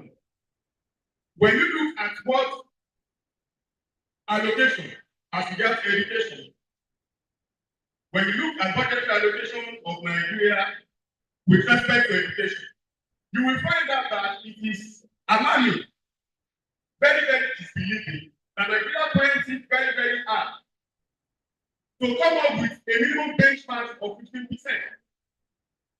Even if you are not meeting up the minimum benchmark of 15 to 20%, we are expecting that Nigeria should be a bit close. And then you have series of programs that will give us some sort of encouragement that very, very soon we will get there. But you will find out that over time, this has never happened because successive Nigerian government paid lip service to education. You can imagine Nigeria giving budgetary allocation to education, being it at maybe 6%, 7%, 5%, 4%, while you give other sectors where monies can be nil. Magnanimous percentage. This has made us to remain where we are. Can you please help me move on to where you have that chart? Hello, where you have chart? Move on, move, move, move, move, move, move, move. With respect to this chart, if you take a quick look at this chart, you will find out that from 2010 to 2025, the highest percentage Nigeria has given to education was 8.84%, if I'm not mistaken, and that was in 2021. It is appalling, and I believe with something like this, there is no how Nigeria can experience massive growth and development. Move on to the chart and follow it. Look at that chart. That horizontal line there is the minimum benchmark as given by UNESCO. Look at where Nigeria is. It shows clearly that our government is not looking at education from a very serious point of view, and this is a complete anomaly. Move on to the next one. When you now look at all of this has brought forth so many disadvantages. We had issue of brain drain. Why wouldn't there be brain drain? I am an academic staff. If I need to earn promotion, I will start to publish. If I have to publish, it means I have to take from that money I said is not enough to take care of myself. And most of these publications, especially international, you pay in dollars. You pay in pounds.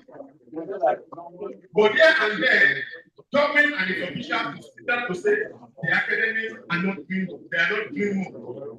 The academics, where is the motivating factor? People are not motivated, people are demotivated, and those carrying all this like this. And people, Americans who find themselves in critical places. You have an issue of brain drain. Somebody who feels, well, I cannot survive in Nigeria. If I travel abroad, I take my note. And immediately they leave to all those places abroad, they become instant academic, socially. You just name it. Somebody who finishes here with a 2-1 will go abroad and he starts doing forest. He becomes the best in that. He becomes the best in that. That is to tell you that even while here, we are not the best in Yoruba. But our government has not made this happen because they are crossing the cycle that they are not doing it. Only 20% of Nigerian graduates are employed. That statistic is not funny, but it is the truth. All now we have to look at is what is your definition of employability. The truth is that out there, what goes on in the industry is different from what goes on in the classroom. There is a big disconnect between what goes on in the classroom and what goes on in the industry. Move on to the next one. Then you have that over 40% of Nigerian youth are underemployed. The underemployment may have been caused by so many factors. But I'm very, very sure that economic factor is definitely part of those reasons. When you look at the current challenges of Nigerian educational sector, it's no gainsaying funding is adequately used. The curriculum most of the time does not match current job specifications or demand. There is no research output and infrastructural limit innovation. The next one, please. We talked about global competitiveness. When you look at competitiveness and you look at what I have up there, no Nigerian university is ranked in the top 1,000 globally, according to World University Ranking of 2024. How do you want to be ranked among the top 1,000 when those basic things that are expected of you of the government are not being done? The academia, we are not open. And when those in academics are not motivated, it transforms into what you transfer onto the student. You cannot give what you don't have. When researchers are not adequately funded, when teachers are not properly trained, it is when you are being trained in new innovations that can come back and say, oh, my student, this is what I have done. They will learn from you and still get more than what you are giving to them. But when all of these are not there, what do you expect? The next level, please. The next level, please.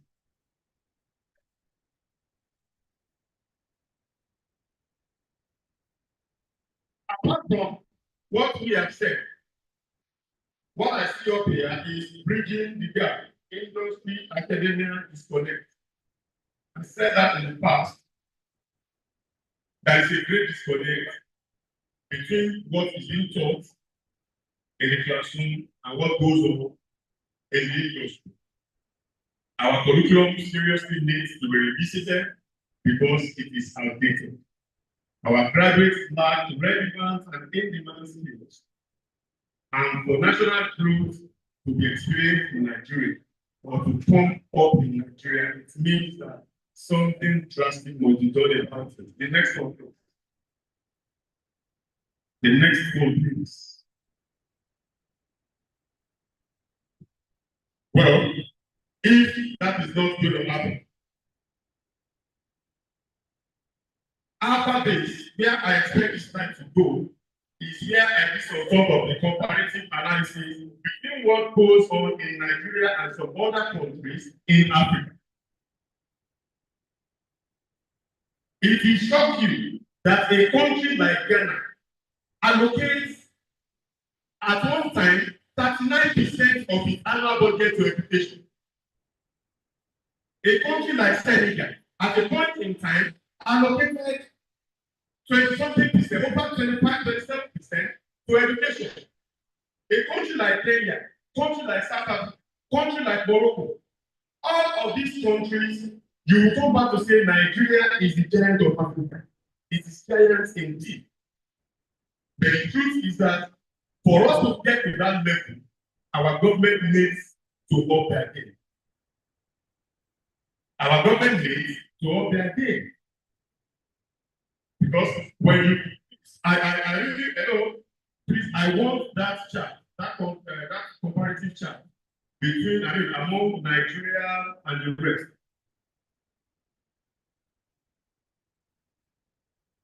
Move on. Move. Move.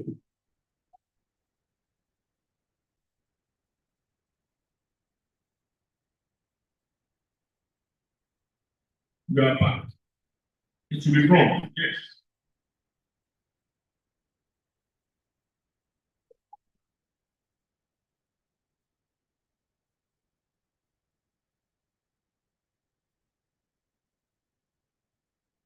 Look at this chart. That line is the metro benchmark. And when you look at this line, the only line that is below, that is completely below that line, is that of Nigeria. Above there, you can see as high as very close to 40. You have Ghana, you have South Africa, you have Senegal, you have Kenya, and you have Morocco. But be it as it may, we will not look at it and say we have to put our own. Continue to strive. Because making Nigeria a better nation is our priority, and it will definitely come to this. Please move on to the next one. Move on to the next one. Move on to the next one. At a point in time, UNESCO felt that despite all that has been given to education, 15 to 20%, so much is still not being achieved. At this point in time, we felt if the benchmark is improved upward to 26, there is every tendency that accessibility to education will be better. Advancement in technology will aid the accessibility. Funding, if it is improved, will make the educational sector to improve. And if the educational sector improves, it will spearhead economic growth and development. All of these were put together. And at that point in time, they felt it is necessary, please move on, to improve it so that the rapid expansion or so that the rapid expansion or the evolution of the business landscape will be easy to attain. At that point in time, they felt if we increase to 26%, it will bring about improved quality of education, it will bring about increased access to education, it will enhance economic growth, it will promote social equity, it will strengthen global competitiveness, the next level. All of this were what they put up together, and they felt now that we are improving the benchmark to 26%. Now it means we want to take more of people. It means we want education to not be for all. It means we now want to go back to the UN Convention of Rights of Education, I think of rights of every child to education. That it is indeed a priority that all children must be educated. At that point in time, the issue of inclusivity emerged. When you talk of inclusivity or inclusive learning, this is paramount as it is already a very big and germane discourse in the field of academia. Inclusivity in education is saying that every student, regardless the gender, the sex, the cultural affiliations, the social background, and so on and so forth, must have access to education. Not only having access to education, but having access to education in such a way that all of them are taken care of in the same space. At this point in time, we are no longer talking of special schools. At the time we have FCT special, that school takes care of mostly children with disabilities, so students with disabilities. But inclusive education is saying that those with disabilities, whether visual impairment, whether autism, whatever it is, whether blindness or something, everybody with normal children must stay in the same classroom to get educated. This becomes at so much cost. But whatever the cost is, if we are ready to do it, it is doable. When this is practical, it brings about much of diversity, where every student will feel honored, where every student will feel valued, where every student will feel blessed to be a part of a classroom. Let me make something very, very clear to you. The most brilliant students in mathematics will necessarily not be best, they will not necessarily be the best students. Some students are in the class, they may be average, but their emotional intelligence helps positively to affect those of the brilliant students. Am I making sense? In a classroom, Maybe a class of 10. Ade is a 4-pointer. Michael is a 5-pointer. Kabiru is a 2.5. But Kabiru is somebody who sees the inside and who sees the outside.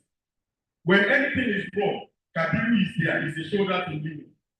When this happens, Kabiru is there. When that happens, Kabiru is there. But mind you, if Kabiru had not been there, somebody who is on 5 points can easily come down to 3 points. It is not easy to build G, but for G to crash, it is the easiest I've seen. What we are passing across is that inclusive education is saying that it is not only what you have there that makes you a brilliant man. I can remember when I was here, but forgotten the lecture, I said an educated man is somebody who has an idea of what goes on in his environment. So when you look at inclusive education, it goes beyond teaching. Apart from you teaching, it talks about intelligence, emotionally, and so many other things. So that everybody who is a part of that class will feel blessed to have been a member of that class. Please move on to the next one. No, please back. Please go back. The philosophy extends beyond the classroom, preparing students for a globalized society, demanding collaboration across diverse perspectives. Yeah, we'll discuss that. The next one. When you look at inclusive education, don't mind the way I gave my presentation. It is how I believe it should be done. Everything I do when it comes to teaching, I love it when it is a bit practical. So when we talk of inclusive education, we are not just saying, come to class and teach what is marketing. Make a student of marketing feel that when we talk of marketing, we are not only talking about come to buy and sell. Let him have a feel of that practical sense on his mind. So that at the end of the day, when you say, give a descriptive analysis of what marketing is, it is easy for the person on the basis of learning experience and so many things. But when you look at inclusive education, so many factors have mitigated against inclusive education in Nigeria. Funding.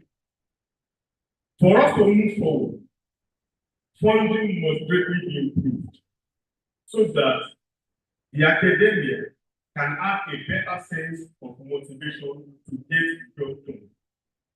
The students can feel more secure, more balanced to give their time and all to getting educated or to getting education.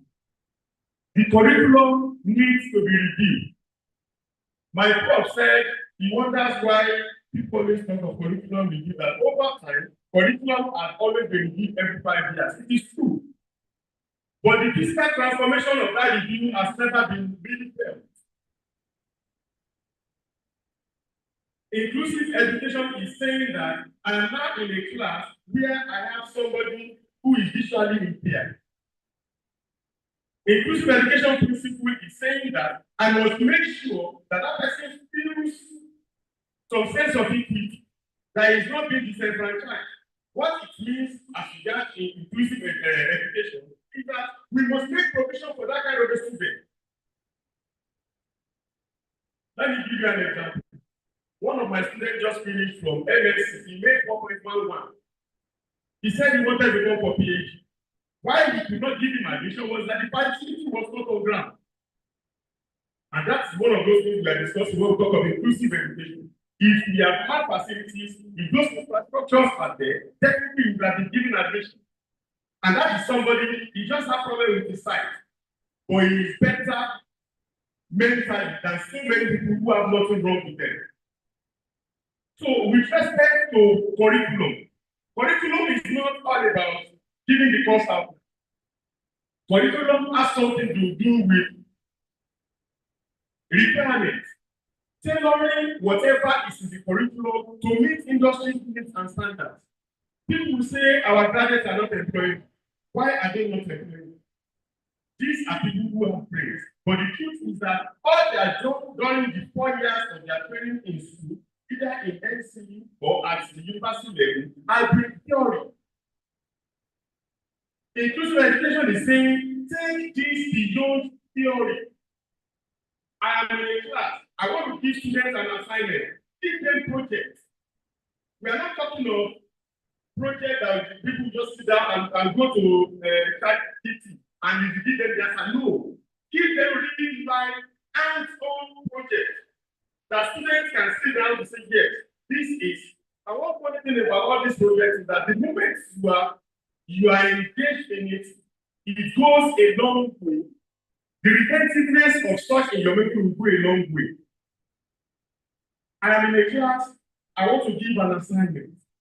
I'm in a class, I want to teach. I just come to class, the management is in no. It must be illustrative. You must engage the student. The student must know that, oh, I am going to social class because by the time he is coming from there, he is a better person. Government has not motivated me, yes. But when I get to class, I must make the students feel important. If the students are not, I will not have gotten the job. I am a lecturer because I have students. It is expected on us as lecturers to ensure that you give the best at all point in time. You must be emotionally intelligent. You have a student who has not eaten in the last 1 day or 2 days. How do you expect such a student to cook?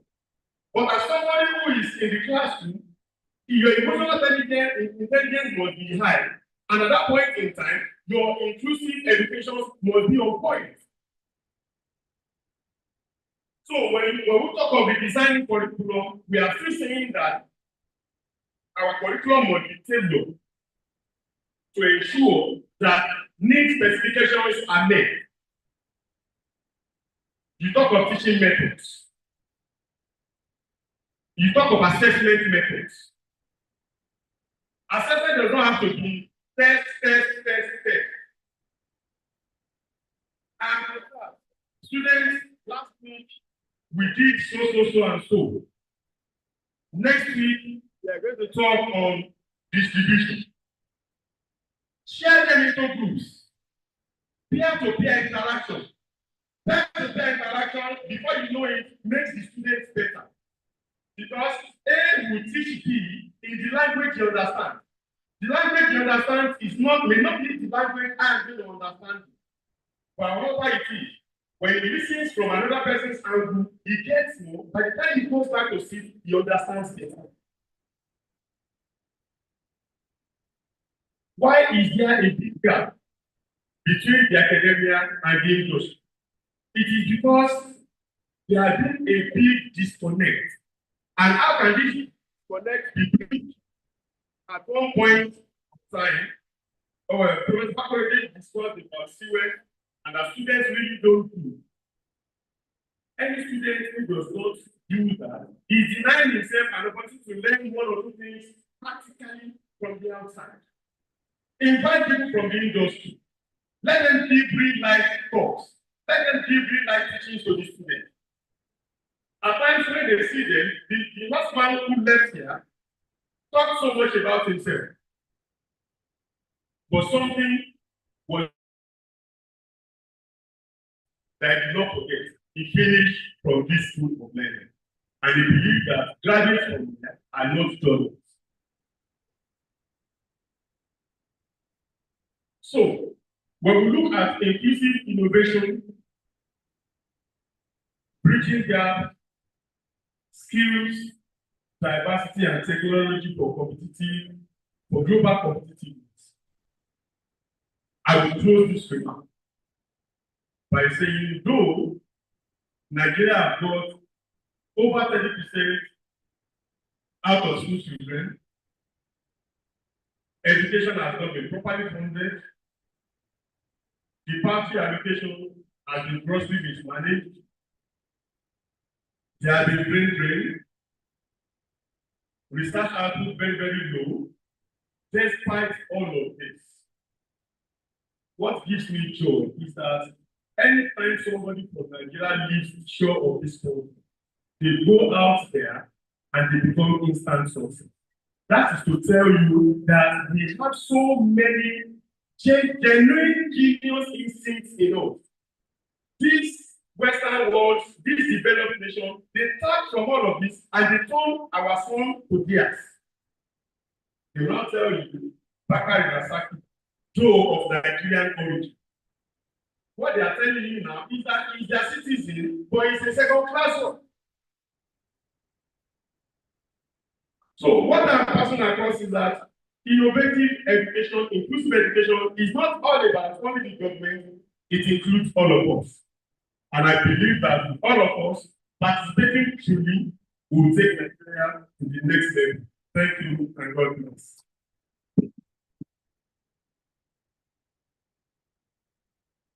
Another round of applause for Dr. Daisy Asaki Bakari. We can do better, please. We can do better. Let's quickly have cultural group for their display before we go to the guest speaker two, who should be giving just very brief presentation and a goodwill message. Now we quickly have the cultural.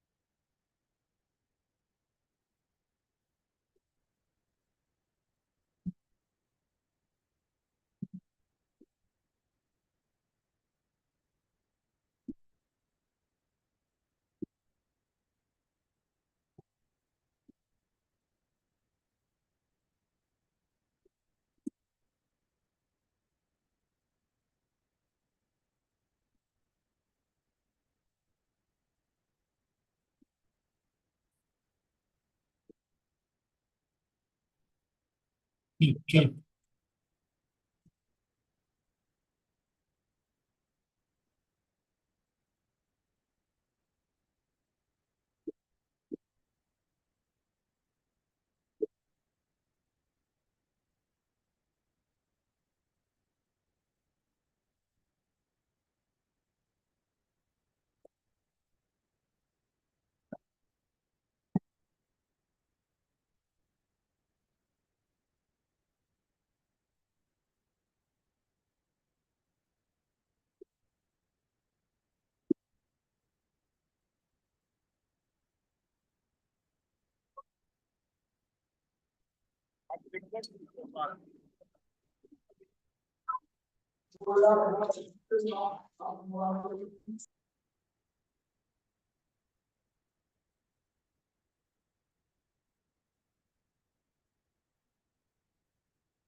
wonderful presentation. Can we give them a round of applause? Let's encourage them with a round of applause, please. Wonderful. If the young man is learning how to carry a babe by now, I wonder how it will be when he grows up. Wonderful. All right, I'd like to inform those who are to present their papers tomorrow.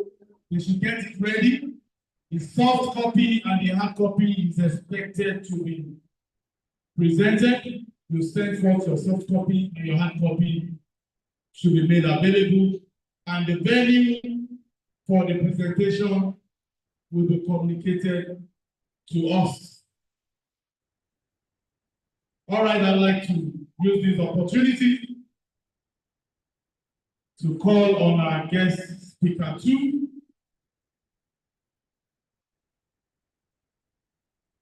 For today's program. Can I have the guest speaker, Mrs.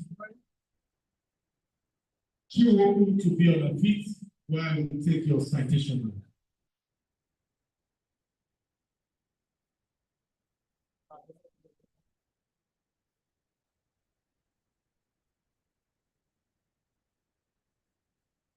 Mrs. Joy Chiwoku is the founder and chief executive of Career Digest Limited, a social business enterprise that primarily aims at closing the skills gap between institutions of learning and the workplace in Nigeria and across parts of the African continent. She's an award-winning veteran journalist with the Punch and Daily Times Group, she's a seasoned writer and an accomplished author of several books, including fiction, works, satires, and biographies of celebrated Nigerians. She's a federal government of Nigeria's certified business development service provider and an award-winning BBSP with the Journey Project and the World Bank.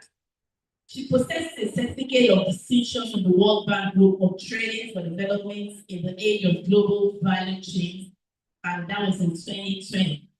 Chiwoku holds a master's degree in mass communication from the University of Lagos in 1992 and a BSc from the same department in 1986. She's a tested strategist with roughly 10 years of corporate experience in the banking sector. She headed the corporate strategy and corporate communications department of Ifeanyi Bank, Nigeria. Joy Chiwoku is a fervent advocate for the patronage of made in Nigerian brands and skills, and applies the skills and time to promote and drive public-private partnerships. Our present preoccupation is a drive to reposition the despondent Nigeria as the African students and youth for global economic and leadership renaissance and relevance. Joy Chiwoku is indeed confident that the vision for Career Digest, as clearly and thoughtfully detailed, shall among others deliver fulfillment, focus, and unity of purpose to every citizen, and ultimately a prosperity-driven governance pathway that shall sooner than later deliver successful economies across the continent. Joy Chiwoku Ufule is happily married to Engineer Godfrey Chiwoku and they're blessed with lovely children. Please welcome Mrs. Joy Chiwoku to the podium. You're welcome.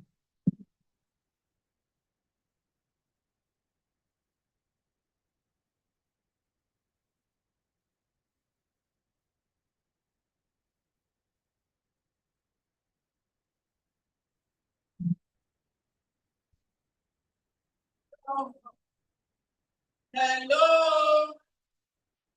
Are we enjoying this conference?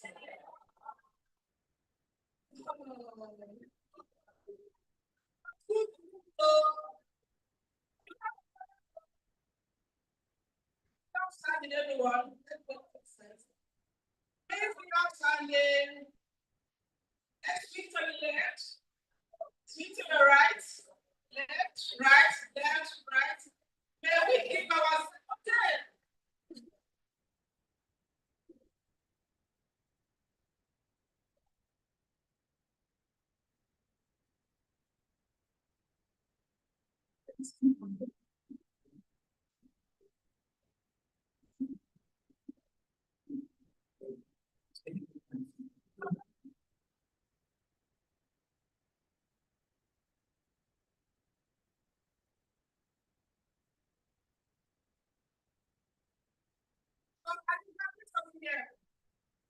Thank you very much.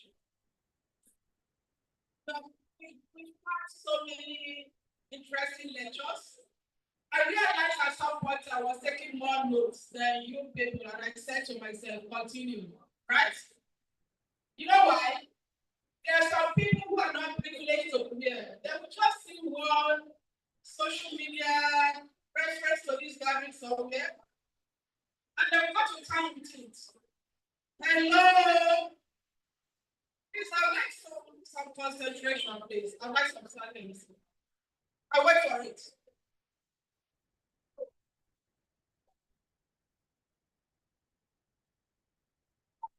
Hello. I'm old school, I'm not Gen Z, right? And when I'm speaking, I like to the audience to concentrate, please. And on this note, I'd like to observe all existing protocol. The day is far gone. I really want to appreciate all of you for having patience to be here. Please let's give ourselves a round of applause. And I want to thank the management for ensuring very disciplined gathering. I bring you greetings from the entire Career Digest team on this special occasion of your first national conference with the theme Inclusive Innovation in Business Education, Bridging Skills, Diversity and Technology for Global Competitiveness. I'm not going to read the paper prepared because many speakers have said practically all the highlights I would have liked to address. There's no need for repetition. But, hello, I would like to understand the relevance of this conference. The team highlights, and why I would like to do that is because it's at the core of what Career Digest is promoting. You are looking at addressing skills gaps. We at Career Digest look at addressing skills gap between institutions of learning and the workplace. Hello, I'd like to explain what we mean by skills gap. What is prevailing is that there are many organizations, many workplaces looking for people to engage. They want to employ school leavers, but they cannot find someone to employ. Are you aware of that? They're looking for people to employ, and there are many people looking for jobs everywhere. They have their CV, the certificate, but they're not employable. That is why this conference is very timely. And I would like to congratulate the organizers. Thank you very much. You may not appreciate the purpose of this conference or what you should do for you. And I think that's why many of you are taking notes. If you knew why this conference is important, you would have by now jotted pages of, I'm happy that it's being organized. And before I say two things, I want to challenge you, and I'll challenge the management that after this event, it shouldn't just be dismissed. You should have kind of peer reviews. You should have tests for people to tell you what they have learned, and they should be tested on it, and they should be studied on it. So I'd like to say that the team highlights the need for bridging skills gap, diversity and technology, thereby bringing to the fore the problems of skills that exist in the business education sector.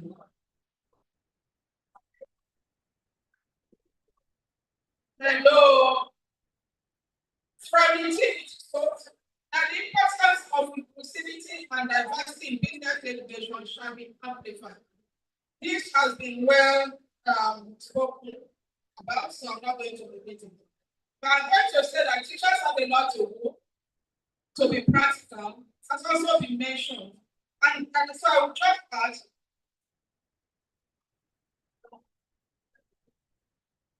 that this conference is not just for students. If you're a teacher here, and there are many teachers here, You have no business leaving this environment and retiring into abject poverty, into joblessness. If I were a student, frankly speaking, I'll be looking at teachers for mentorship. I want to see the business you're setting by yourself. What business do you have as a teacher? What are you practicing outside of teaching? In those days, you were penalized if you had what was called private practice. If somebody saw you doing something outside of what is giving you a private, they'll report to you. And you're going to be queried, and you're going to be sacked or suspended. Times are good. If you're a teacher, you should have another business and flaunt it before your students. If you haven't started doing it, it's not late. That's the challenge number one. The challenge number two is that students that are here, your teachers are going out of their way, really, to teach you, even if they're not practicalizing for themselves. They're teaching you how to set up your businesses while you are in school, and you should take that serious.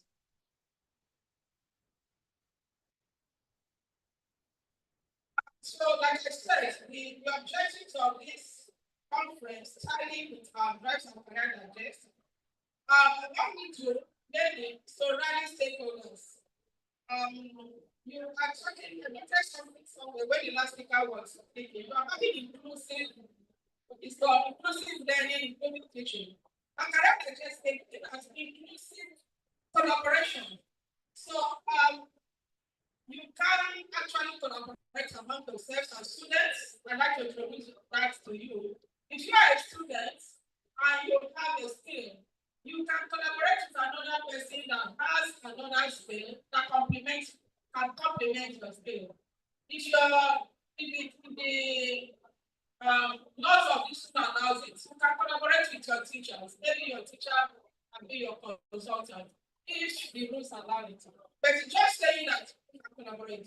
When we collaborate at Career Digest, we are looking at the stakeholder that will make the skills, these things start closing possible. So we look at the academia, you must break these things up, you must review your curriculum, and we ask ourselves, even when the curriculum, we review the curriculum, does it stop here? Are the policy makers going to endorse the fact that you have reviewed your curriculum? Are they going to pass a law that will say, yes, it is a standard curriculum? Is JAMB going to recognize it? Is WAEC going to recognize it? And even if it's passed into law, is the federal government going to want to implement what you have said?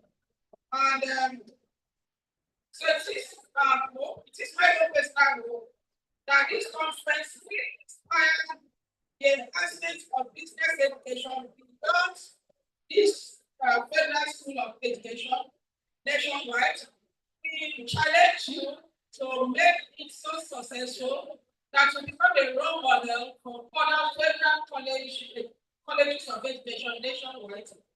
That people will come, scholars will come to see how you are doing it in Angola and copy it or emulate it.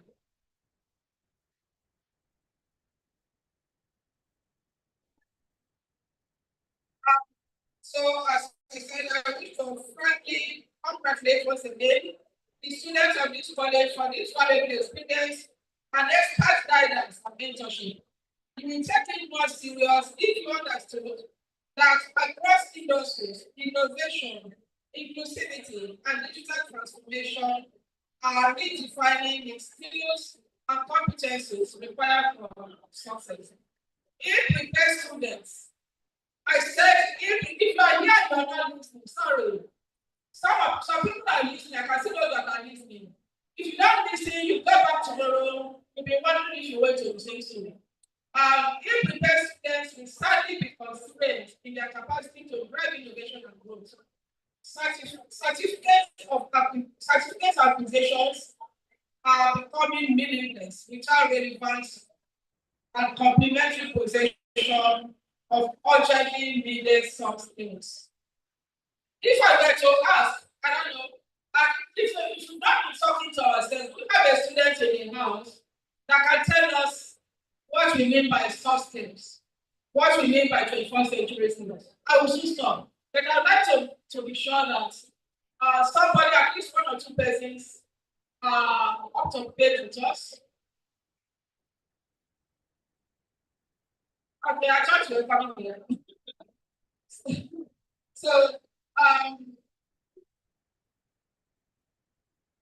I will challenge the School of Business Education to engage in total curriculum overhauling. That's, I'm assuming they have not done that, in order to place emphasis on integrating such 21st century skills.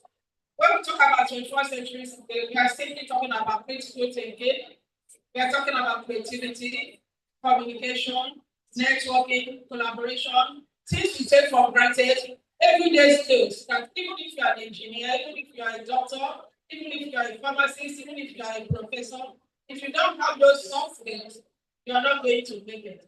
But if you have moderate education and you have these soft skills, you can actually outdo those who have all in the place. And like they have said here, the teachers really have to improve on their capacity building. You cannot give what you don't have. So there's need, even on the internet, you can learn a lot to bridge your skills gap and be able to impact on your students. As I round up, I would once again commend the Dean of School of Business Education and the entire faculty for this visionary effort of fostering inclusive innovation and promoting diversity in business education. By so doing, you have put your students above their peers as you strive to equip them with the skills and knowledge necessary to thrive in a globally competitive economy. My key word for you, whether you're a teacher, whether you're a student, it's all borders on how ambitious you are. What do you want to attain? Where do you want to be? You have to define your personal goals and be focused. If you want to just get your certificate, I wouldn't say that you shouldn't look for jobs because not all fingers are equal. There's some there among you that their parents are ready to set them up, give them good businesses and set them up. But there are many of you who would also need to work a little bit and save money. But what you all need to have is focus. If you have to get a job, go get a job, but you know where you're headed. You need to remain focused and you need to hold on to your dreams and to your goals. Nigeria, by the grace of God, definitely remain in the forefront of advocating and implementing stakeholder intervention to addressing the wide skills gaps between institutions of learning and the workplace in Nigeria and across parts of Africa. We look forward to exploring potential collaborations with the Federal College of Education to drive meaningful impact and to creating a more skilled and competitive workforce. Once again, I wish you a very productive and significant conference. Thank you and God bless. Thank you. Can we please give another round of applause?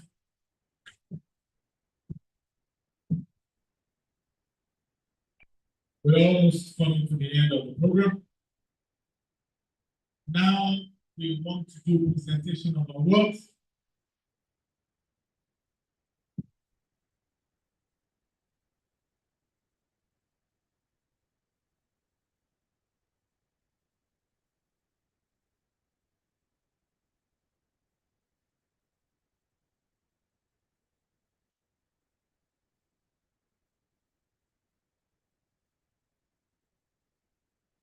All right, we want to go into presentation of awards. First and foremost, I'd like to draw the attention of Chairman Committee of Deans, who will be doing some presentation of award on behalf of the Dean, School of Business Education. The Chairman, Mr. John Taiwo Agor. All right, can we please give him a round of applause? The Chairman Committee of Dean will be making presentation of award to the Chairman of the occasion. Yes. We'll be making presentation of award to the chairman of the occasion, Dr. Babatunde Fatopeta.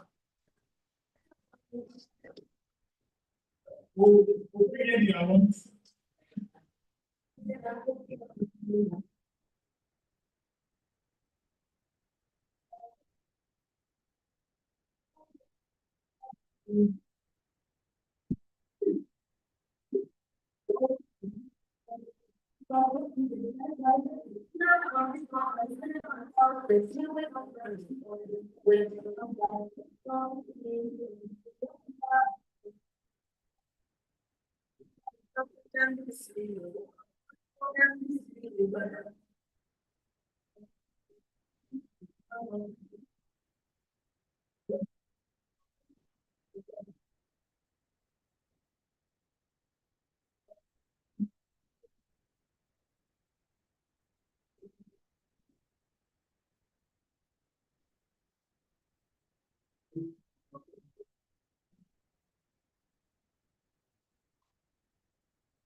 A little bit. I need your do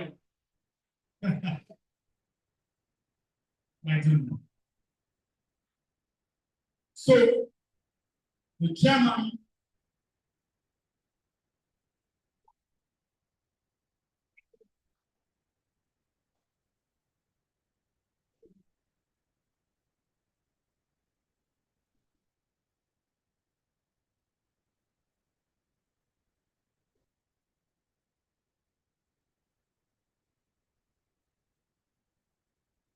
This is presented with Babatunde Fatopeta as chairman of the fourth national conference of the School of Business Education for the Federal College of Education, Technical and Technical. Congratulations.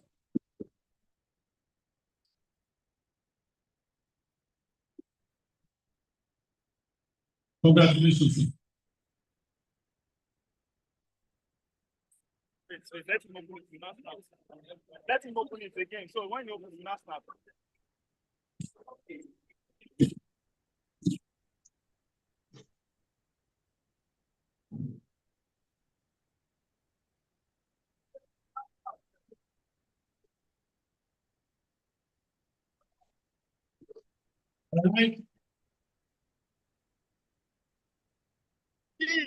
Wonderful.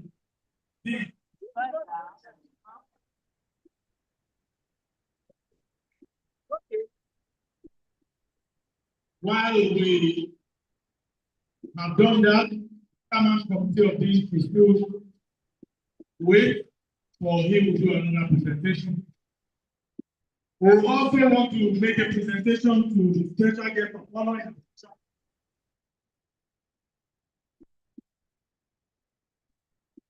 Okay, may I have the chief executive of Parent Digest, Mrs. Joy Chukwu, to come forward.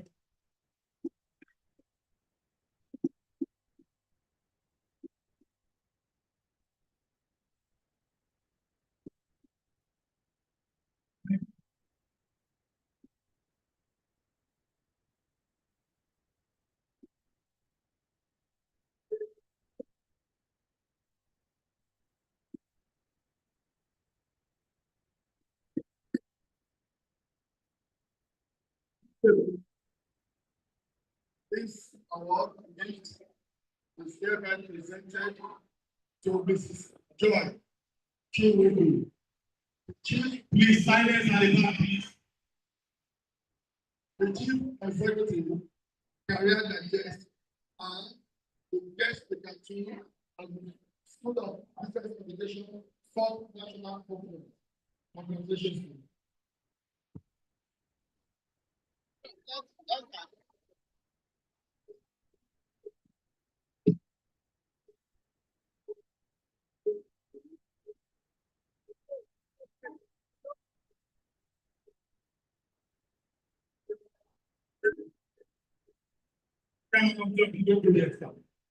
We also want to make a presentation in attention to the special guest of honor, Engineer Dr. Kayode Adeleye.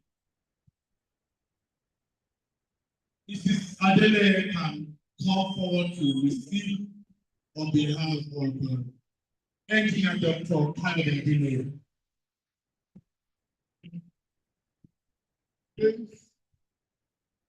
These are the statement is written to Engineer Dr. Kayode Adeleye, who is a special guest of honor at the 4th National Conference of the School of Business Education. Here I received by the Honorable Wife, Mrs. Adeleye. Congratulations.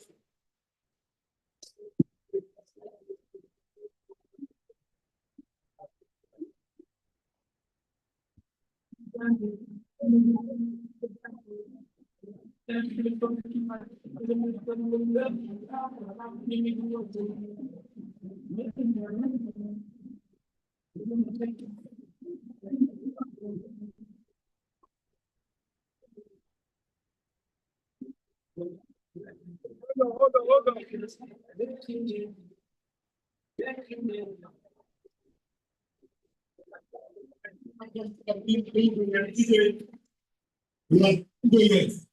You will be receiving an award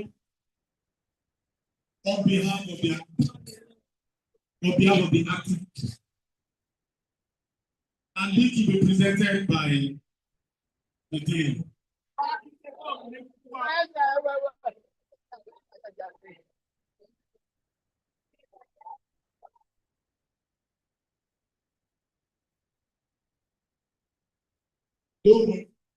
All right. The dean will do the presentation of award for the acting provost, and which will be received by the chairman committee of this, Mr. John Adol.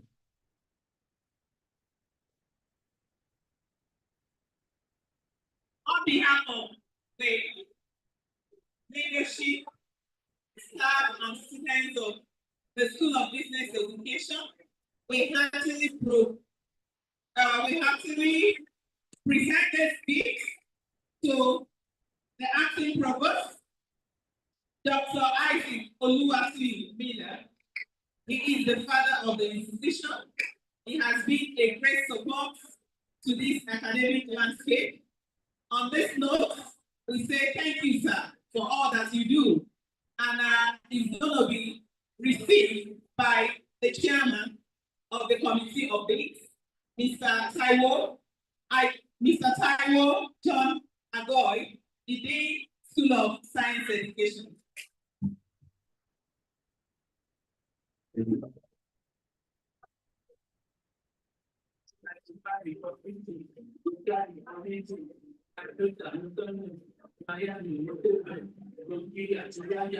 Now we want to go to presentation of award to the best overall student.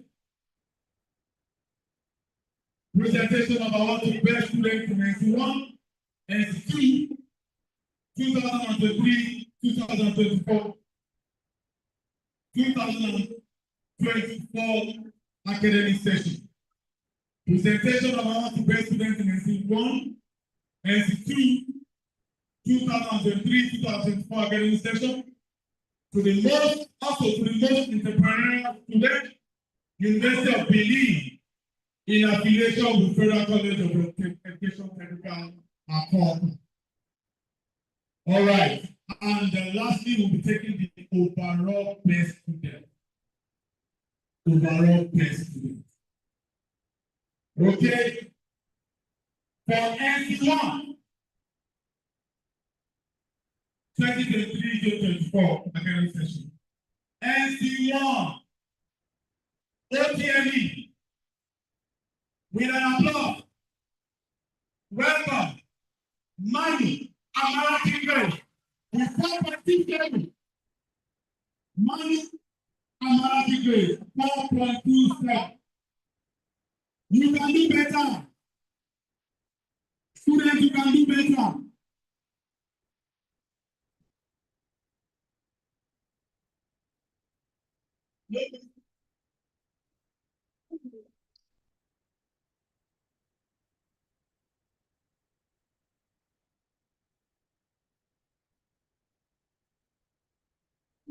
CandyBeats.com.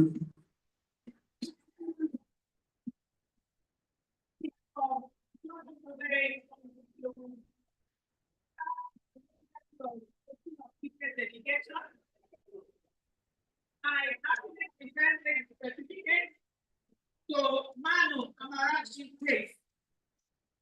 STU 2023-2024 session in OCFE with a CGPA of 4.27. Congratulations, girl.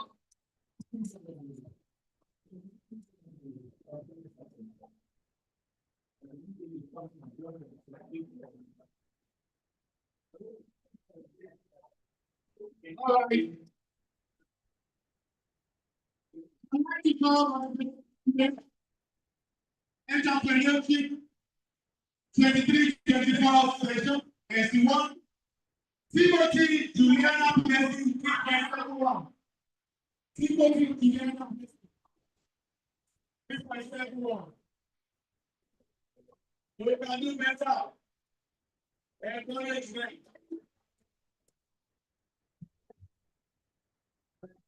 Present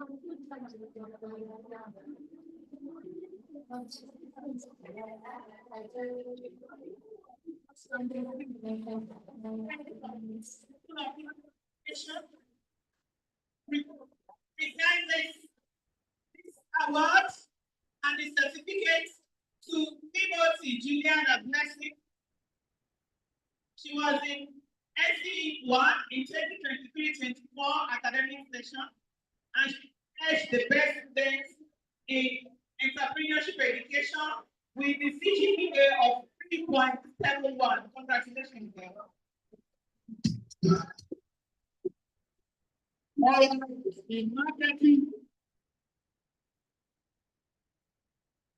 In marketing, NC1, with a CGPA of 4.40, I am the time on Adebisi Oluwate Itunayo.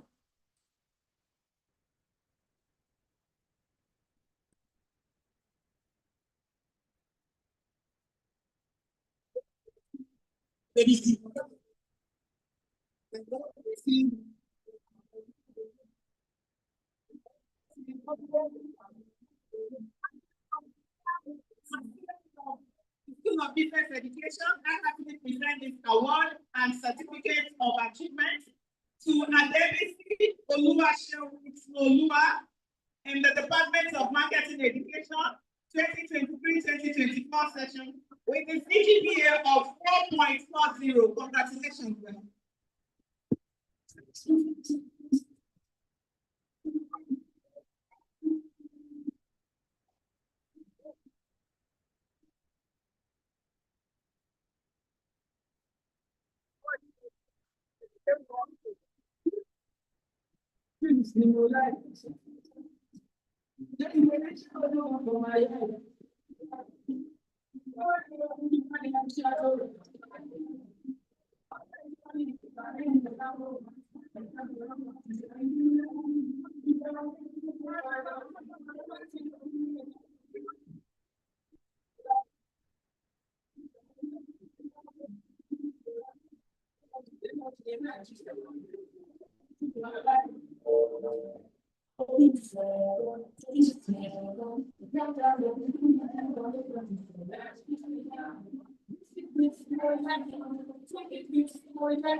I can't remember NC1 with 3.83 CGPA. After Emefiele Oyinlami. Emefiele Oyinlami.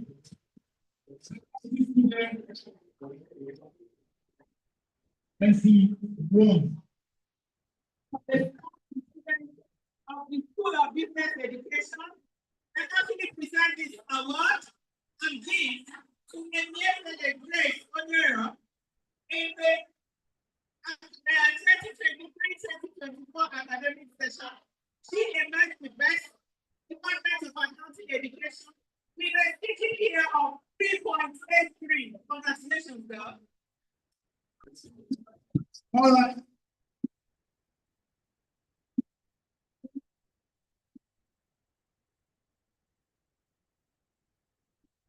I want to present our entrepreneurial student 2023-2024 session, University of Benin.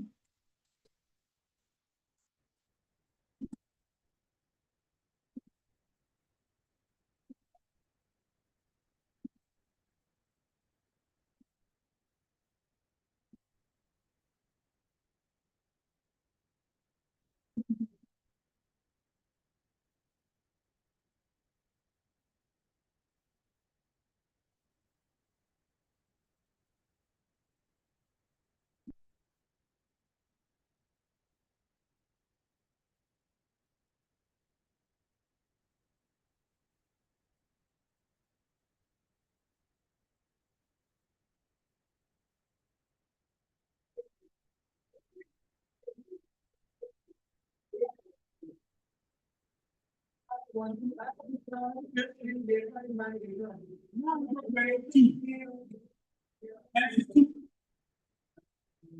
best student NCP 2023-2024 ATME. Utility pressure, we don't control it. Utility pressure. ATME NCP 2023-2024 session. Congratulations. The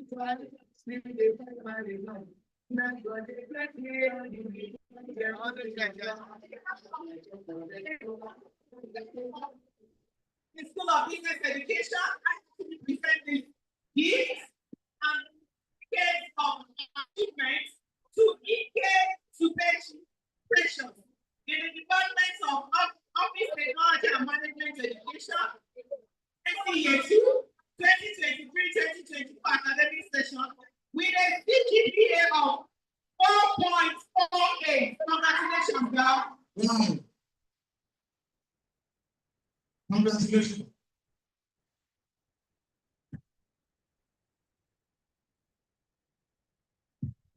All right.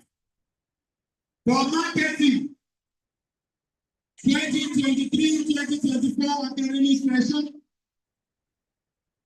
with a CGPA of 3.85.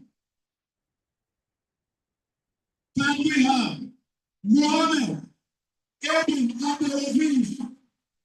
Mohammed Ibn Abdulaziz.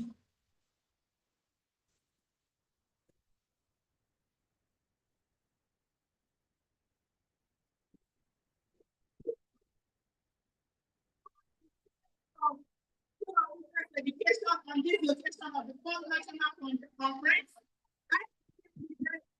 One is people have been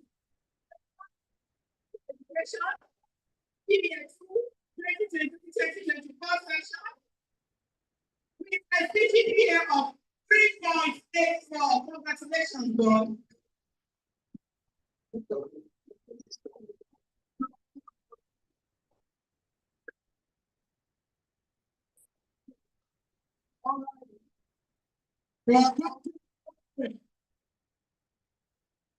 Accounting Department 2023-2024 session with a CGPA of 3.79.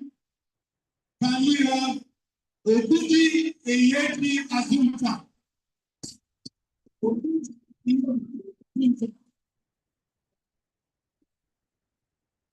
Producing energy and income. Not to student 3.79. Let's do that. The business education, school of business education.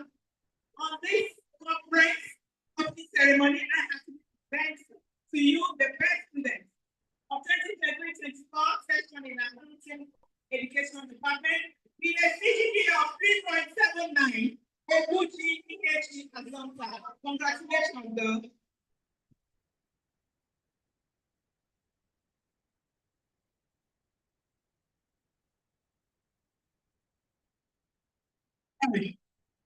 The overall best student for 2023-2024 academic session. Overall best student from Department of Entrepreneurship and Education with 4.5 CGPA. Overall best student. We call them Balogun Opeyemi Fatima. Balogun Opeyemi Fatima.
I present this to you as the overall best student for the faculty.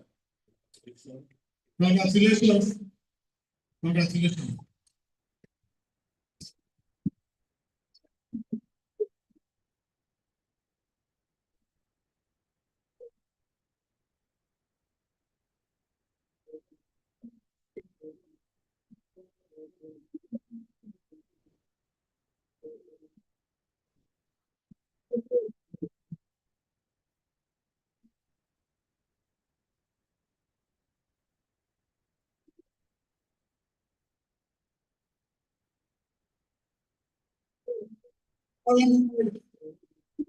DJ Kipilo, congratulations, Balogun Opeyemi Fatima.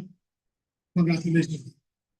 Now I'd like to call on the most entrepreneurial student, 2024 session, University of Benin.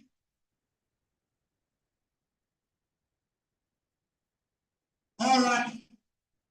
The most entrepreneurial student, 2023 session, University of Benin. Aziz Bigman Ọlọ́run Kẹ́mi. Aziz Bigman Ọlọ́run Kẹ́mi. Can we clap for him, please?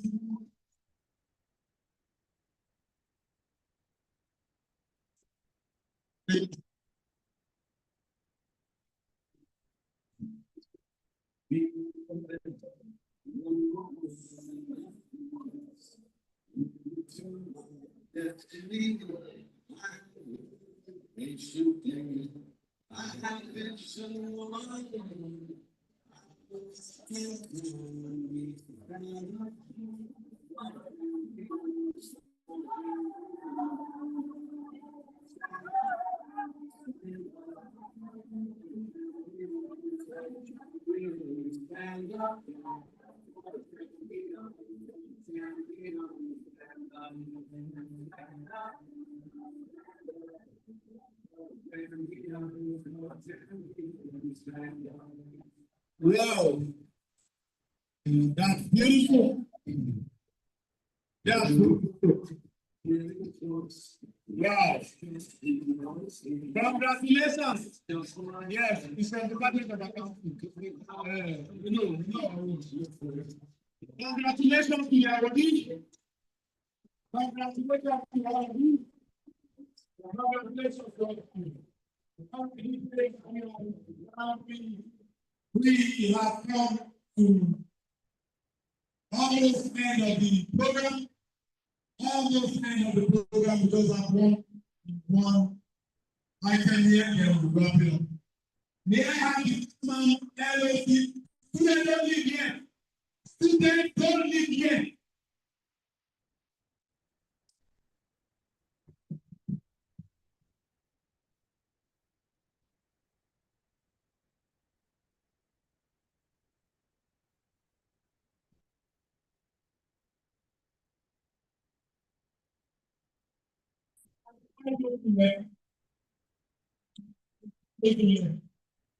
Okay. All right. Yes. All right. Before I call on the chairman, local government committee to give vote of thanks, Mr. Adede Emmanuel, I would like to inform all chairmen of subcommittees to be available to take group photograph with the chairman of the occasion after the program.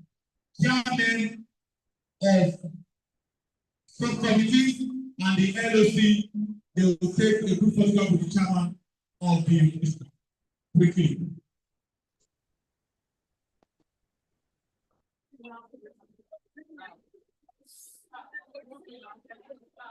Okay, now, chairman of subcommittee, please come out to take a group photograph with the chairman of the occasion. While the chairman LOC should get ready to give vote of thanks, please. Get ready to give vote of thanks.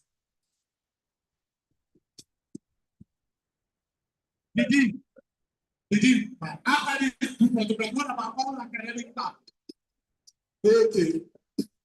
Okay. After the chairman of the subcommittees and the local organizing committee, all academic staff should be available to take a group photograph with them, please.